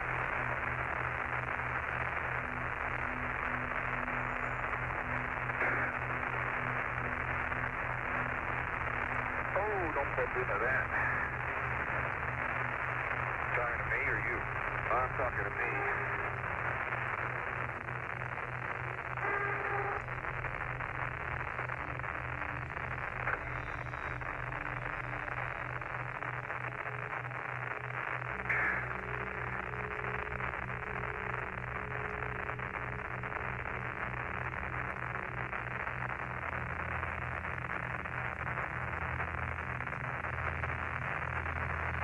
Okay, sounds familiar and looks familiar. Gold plane. The Valley of the Taurus Litro.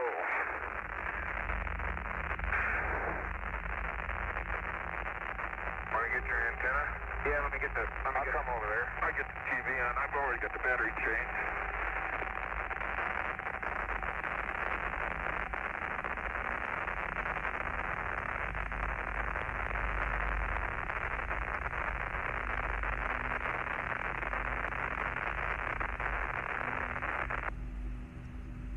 There's the Earth right in the middle of the antenna. Okay, verify.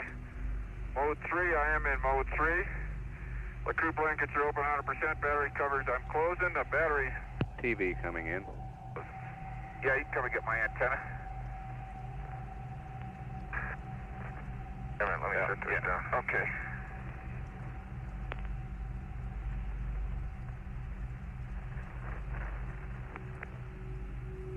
Okay. Stay there. I'm just trying to.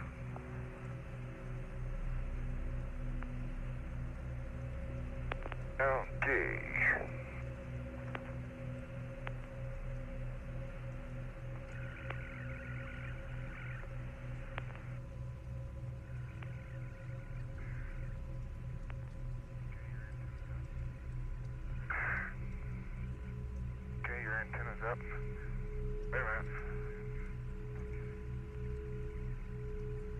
snap to snap.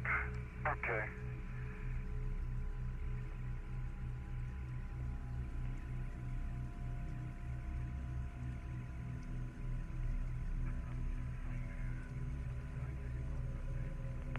I mean to do that. I can't get close enough to you. There you are. Lean a little more.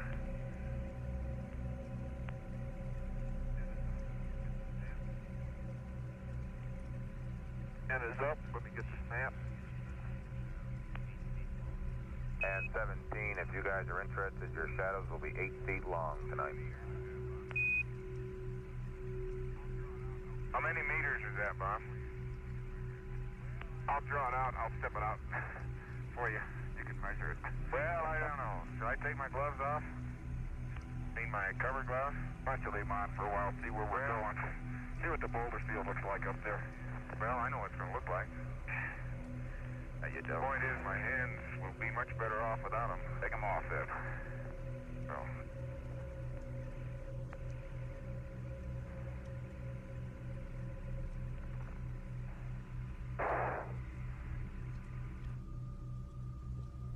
Okay, battery covers are closed-in pipe. High gain is already oriented. Oh, they've even got TV, I guess. That's affirmed. But truth. When you push the Rover circuit breakers in, how about giving us a battery temperature reading on the Rover bats? Tell them what my batteries are reading if I can. Well, let's see if I can do something else. I'm waiting. No, I'm done, Jack.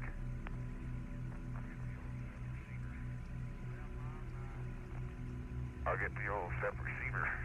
Well, Bob, the battery 1 is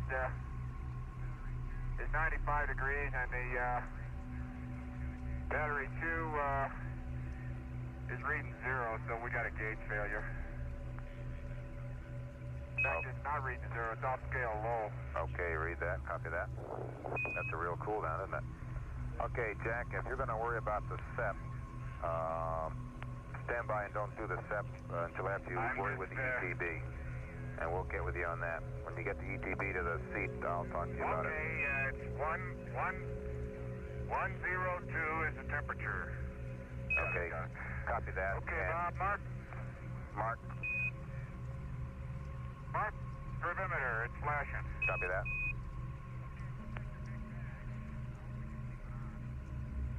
Okay, we'll take the big bag. I hope we can keep it on.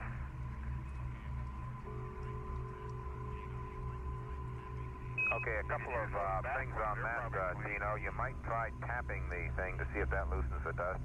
There's also the hook business on the inside of the pallet that you could hook it on.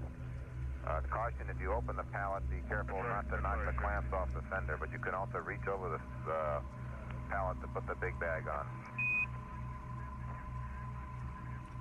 Okay, Bob, I brushed and tapped it yesterday. I'm not sure we're going to have much luck with them.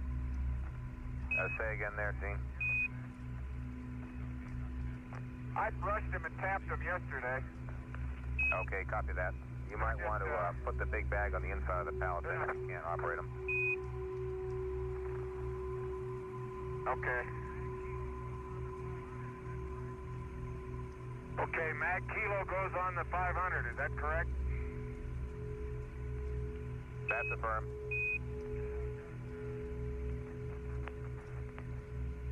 Okay, I've got Mary and Franny and Nancy and Donna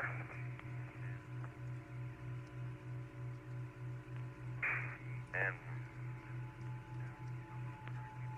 Bobby and Dak. I'm also going to keep this in there, Karen, because it's too hard to get off the front end.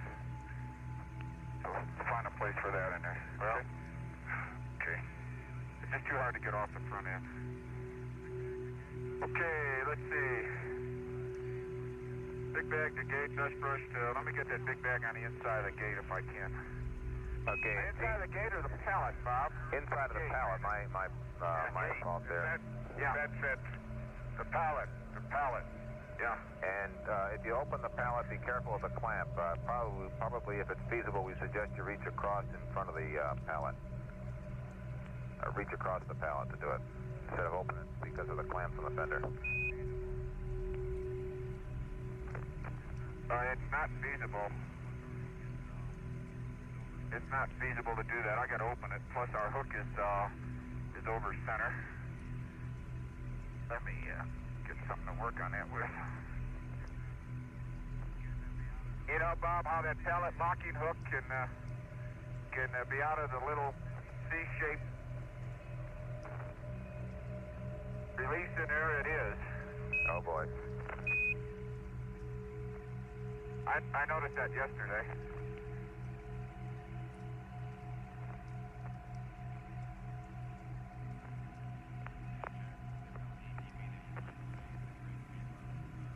And Jack, when you get done with the ETB there, you might save the gray tape out. We're going to use a little bit of that on the SEP when you get done.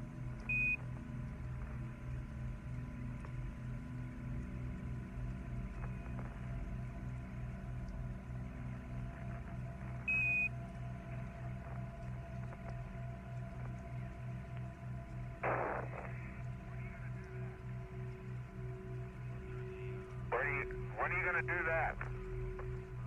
We'll turn the What am I supposed to do, Stan? we'll turn both switches on when you're out at the SEP transmitter. Well, the tape's in the CDR seat. It'll still be there. No, we'd like to take the tape from the CDR seat and use it on the SEP right now. Okay. You want me to do it or Gene to do it? Why don't you do it since the tape's there? Now let's let Gene do it. Doesn't really matter, whoever wants to. Okay, we'll get it. Okay, Bob, the big bag is on the inside of the pallet. Okay, we copy that. Why won't it close?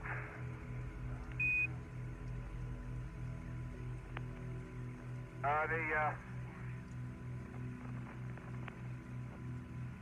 know why.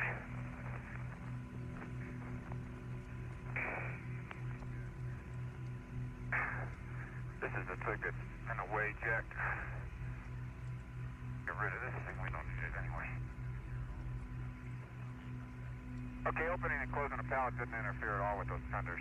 Okay, copy that. These are in clamp now. Here's your tape. Okay. Now the big bag is on the inside though. Yeah, but it's also in the way. Okay, I got it. Sure is. Wait a minute, don't close it. Let me get out of the way. I'll open it. It drags over that locking device. Okay, let me just see what we got to do here. Okay. Big bag, dust brush.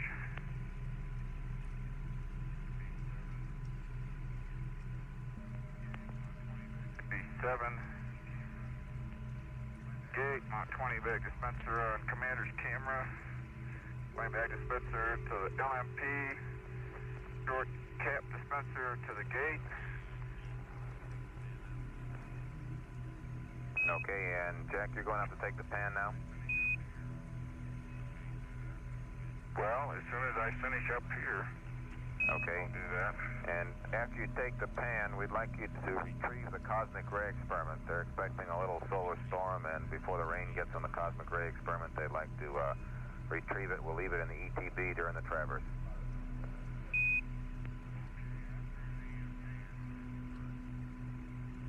Okay, after the pan, all right. Roger. And just be a nominal Okay, retrieval, and we'll put it in the ETB. Copy the gate. Okay.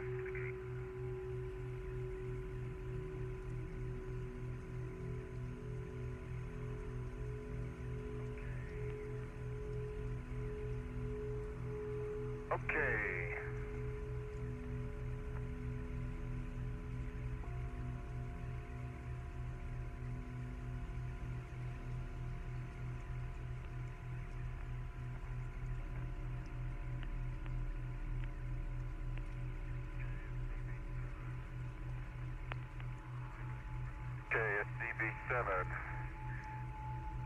Back dispenser goes on my camera when it gets back.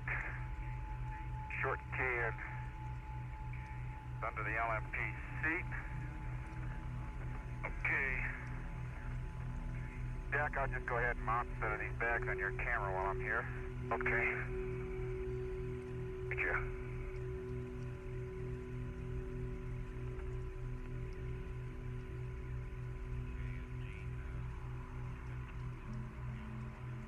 Okay, and Gene, if you got time there with the camera, why don't, when you get done with the camera, how about getting some gray tape and we'll put you to work on the SEP for about a minute. The SEP receiver? That's affirmed. And did you get... Let me finish with SCB7 here. Okay, did you get Jack's camera fixed last night? I didn't hear. Yeah, we did.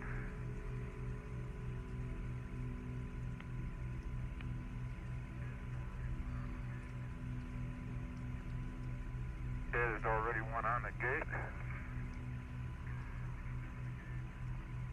Leave that one there. Okay, SCB7 the gate. 20 back dispenser, commander's camera. We'll do it when he gets back 20. That's on the LMP's camera. Core cap dispenser gate. There's one there. There's one under the seat. Core short cans under the LMP seat.